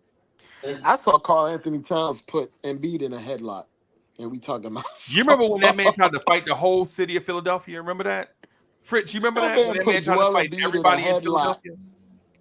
That man was trying to put hands on Embiid over tweets, and we call it this mess. I didn't Yeah. call him soft. His It was implied, Andy. It was very much implied. His peers has called him soft. I'm not his peer. No, I'm a fan. his peers ain't calling him soft. His peers have called him. You want to tell me you ain't hear his peers call him soft? Jimmy Butler did. Okay. Jimmy That's Butler one is not person. his peer, though. Okay. Jimmy Butler is not an all-star center. Jimmy Butler's a wing player. Oh, so only a center could call him soft? Yeah, generally when you say peer, it's personnel that's alike. Oh. I like the fruit personally. Yeah. We out here just giving. We out here just paving the way for dudes. Dudes ain't gotta earn it. Dudes is, So we yeah. So we Well, not, I ain't saying Jimmy he is ain't up gotta there earn calling it. himself because he ain't get paid. He ain't get the money. I ain't gonna Right. say he ain't get the earned money. it. If he got the money, he was sitting up there bigging him up. right. If Jimmy Butler had got paid, he'd probably still be in Minnesota, bro. They wasn't gonna pay him because they know dudes that burn the candle at both ends can't stay on your roster. They rub people the wrong way. That's why Jimmy Butler won't even finish his career in Miami. AD know that. AD been watching basketball long enough to know dudes like Mark Aguirre don't stay in the same city. Yeah, but here's the thing: you win a championship with Mark Aguirre with Detroit. The championship is worth more than anything that you can tell me. Especially for us who haven't won a championship in 50 plus years. I don't care whoever comes in is going to burn out in 3-4 years. I'm concerned about this year. I don't care about 3-4 years down the line.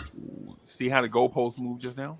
See how the goalpost? It's never moved for me. You giving me vertigo, bro. AD, you got to put some respect on Cat. Cat's probably the most decorated player we acquired in prom in the Ever. last 50 years, besides him, Melo, and Bernard. Yeah, he's more talented than Melo. Yeah, but I've seen a lot of guys come here.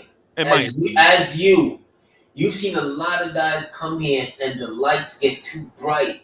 All I'm saying is, I'm not saying that I'm not appreciative. I'm Cat is a monster. Cat is as good as skillful as any. Different. What are we talking about? But he still has to come here and do it. It's 2024. I'll say this. Yeah, but he still has to come here and do it.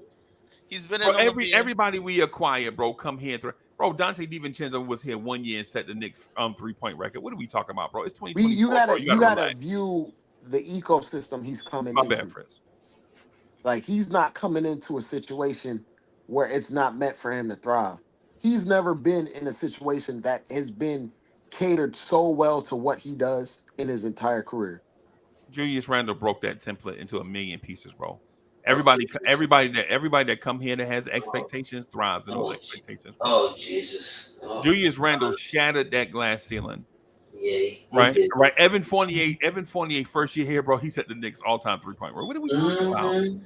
What are we talking about? What success did you have from those two guys? What about Isaiah Hartenstein?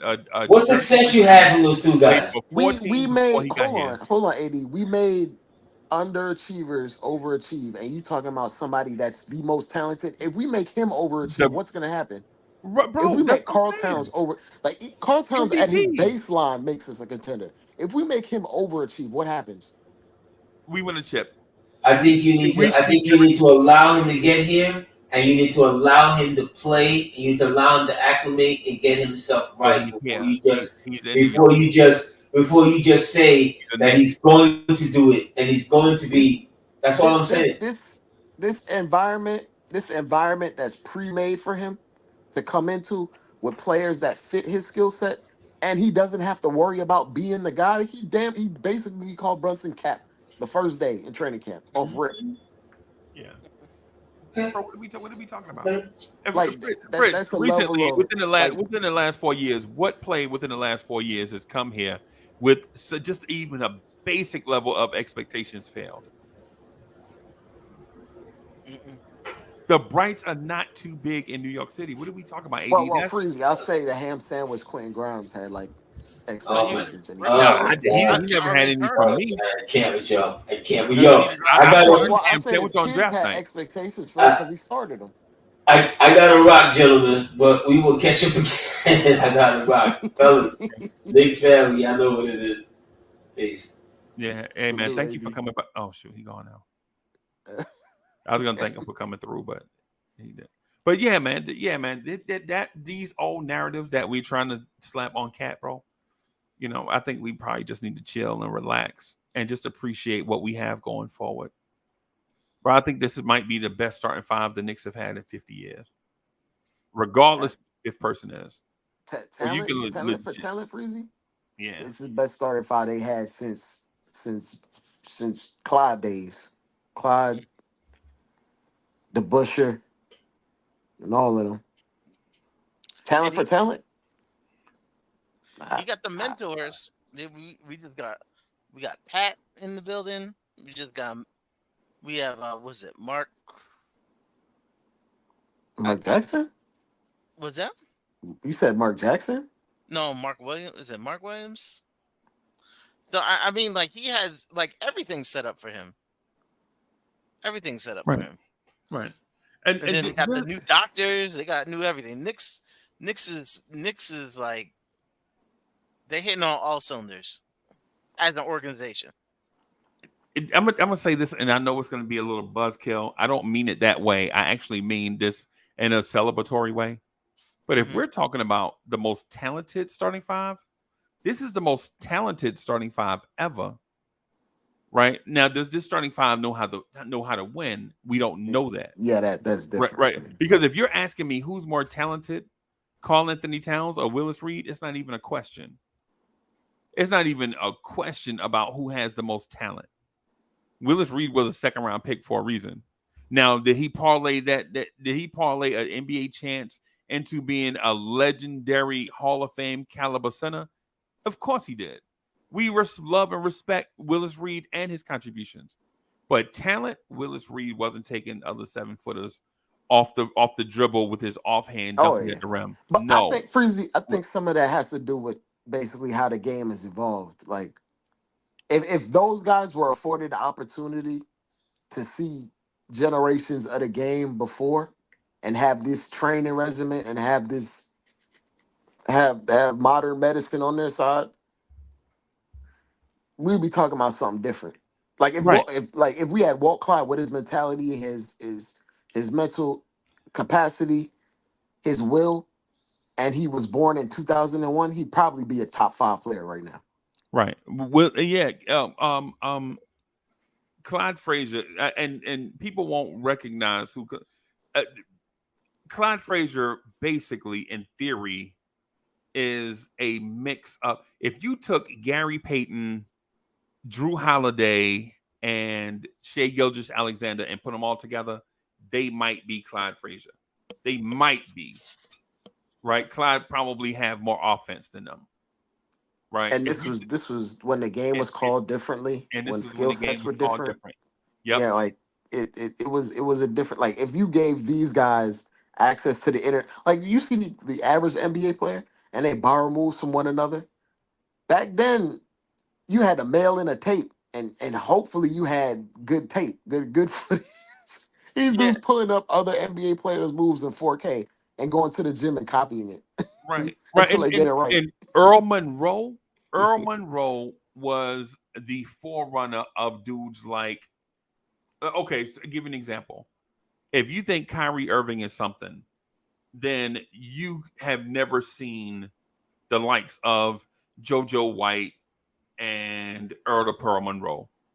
Like legit dudes could not. And this was when you couldn't put them. And this was when you couldn't put your hand on the side of the basketball because they would call it. Yeah, they would call it a discontinued dribble.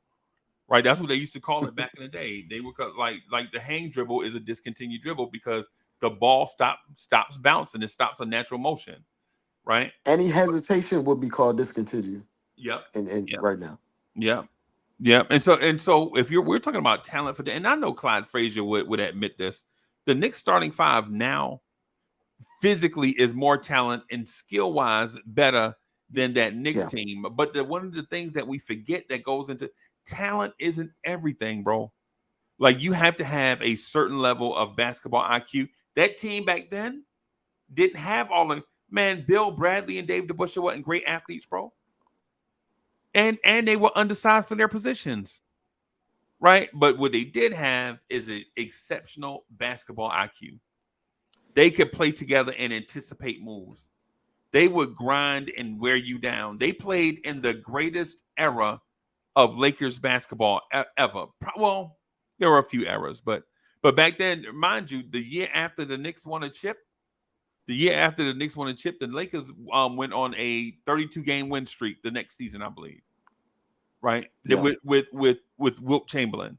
Right? So we're talking about, if you're talking about talent for talent, what I'm saying to Knicks fans is, man, let it go, man.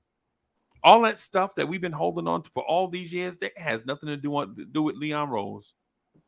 Right? The RJ Barrett era is over. The Frank Ntilikina era, it's over. Let it go. Right? Like let the Frank Ntilikina era go. Right? The Marcus Morris era of him and Elfrid Payton and Theo Pinson and Wayne Ellington. Bro, that was in NBA years, that was eons ago, man. That's what, 6 Oh years my ago, God. Chris? Like what are we talking about, right? Like, why can't we just embrace the fact that We were Karl starting Anthony lineups for Towns, Lance Thomas, Freezy. right? That's what I'm saying. And Jarrett Jeffries at the same time And oh my God. Alexi Svet. at running point. You remember that when he tried to have him run point? We tried to do reclamation projects with Mario Hezonja. Bro. And now we have a top 7 player at every position. That's crazy, bro. You couldn't have built this roster on 2K. 2K wouldn't let you do it unless you adjusted the sliders, bro. Doing this through trades and free agency is crazy. This is Bro. like the equivalent of like the guy that traded a paperclip all the way to like he got to a penthouse. Yeah. I used to do that for a living. Not the paperclip part, but I understand what you yeah. Flip I it. used to do that for a living. Like Fritz would give me $1,000 in January, and then like 48 months, it'll be like a certain.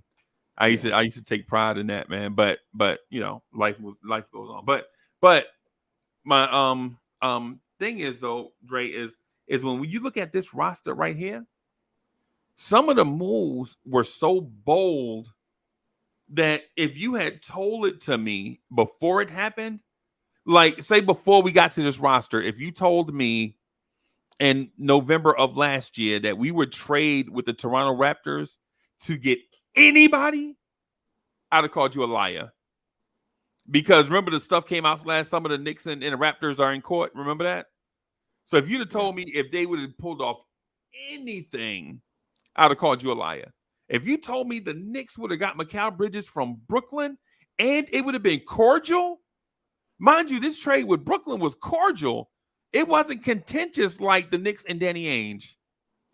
This was not drawn out over months, played out in the media, none of that stuff. It happened for us. And you know It what? happened in the blink of an eye. And part of the reason it happened is because they were hesitant to even do the trade in the first place, but then they realized, like, if you're not gonna do a deal with us, we'll try to do something. We're gonna use these picks to go get something. And then they eventually were like, okay, we'll just take your 5-6 picks. Yeah. Like, in case, because there was no way Mikal was gonna recoup that level of value anymore. No. So we basically was like, you know what, we gonna take what we got and see what else is on the market. And Sean Marks got scared. Right. And Fritz, if you told me that the Knicks could acquire Karl Anthony Towns without using a large number of first-round picks, I would have called you a liar. To your face, respectfully now. Freezy, did you see I don't like like the speculative? Did you see like the speculative trades for Karl Towns that were just like a year and a half ago? No, I didn't see them. Oh my God, Freezy! It was like RJ Barrett, Emmanuel Quickly, 5 first-round picks. Right. And for that, we got OG and Mikal for Right. Right. We got OG and McCown and still wind up getting Cat. That's why I'm saying for Knicks fans that are watching this first, thank you for watching. And I know we got all over the place, whatever, but remember it's a fans channel and fans come up and have their say about, want to voice their opinion. This is a real Knicks fans channel. So even though everybody don't necessarily agree in their perspective, it's a place for us to at least have one. Right. Yep. But the thing I want to say to Knicks fans is we're in such a good, and this is what I said after the Mikal Bridges trade. So I'm doubling down on it after the Cat trade, right? We're in such a great place that we don't have to hold on to the negative vibes no more. What are we doing? Why are we shadow boxing in the living room? Who are we fighting, ourselves? We don't have to do that. We don't need a scapegoat. We don't need to put somebody in the crosshairs to be the villain. Right, we don't need the enemy within. Right now, we're building. Freezy, I'm about to post. Freezy, I'm about to post in the chat. Wait, was this it? Hold on. Yeah, this should be it. Oh no, it did. Fritz, and Fritz, I cut you off, bro. You were gonna. My fault. No, I'm good. I'm good. Okay.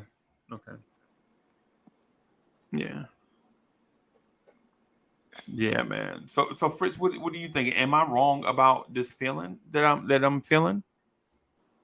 No, it's we should enjoy the ride. It can't. I don't know. These people want something to argue. I posted it in the chat, the chat Freezy. Yeah, it says it no longer. It says yeah. I posted it again. Well, no, it didn't post. Oh, the link is too long. Hold on, I'll shorten it. Hey, put it in the. Can you put it in the what's the name chat? The group chat? No, in the chat here. We want to share it with everybody. Okay, hold on. Still, Knicks fans. The link is long as hell. I didn't anticipate it being that long. Yeah, but you can. I was posting it in the private chat so you can put it up on the screen.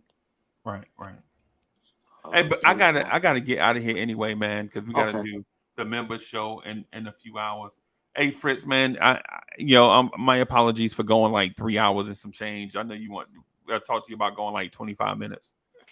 No. If it was on my channel, I didn't get the simulcast it, whatever. No, but my channel, I like to keep it short because I don't like talking all that much. No. Yeah, that's true. But hey, thank you everybody for coming through and rocking with us. We're gonna try to do the members channel in the morning, at 9. I'm trying to jump back up and do that for the members and everybody. Salute to everybody in the chat and everything, man. We're gonna get out of here. Peace, y'all. Peace. All right.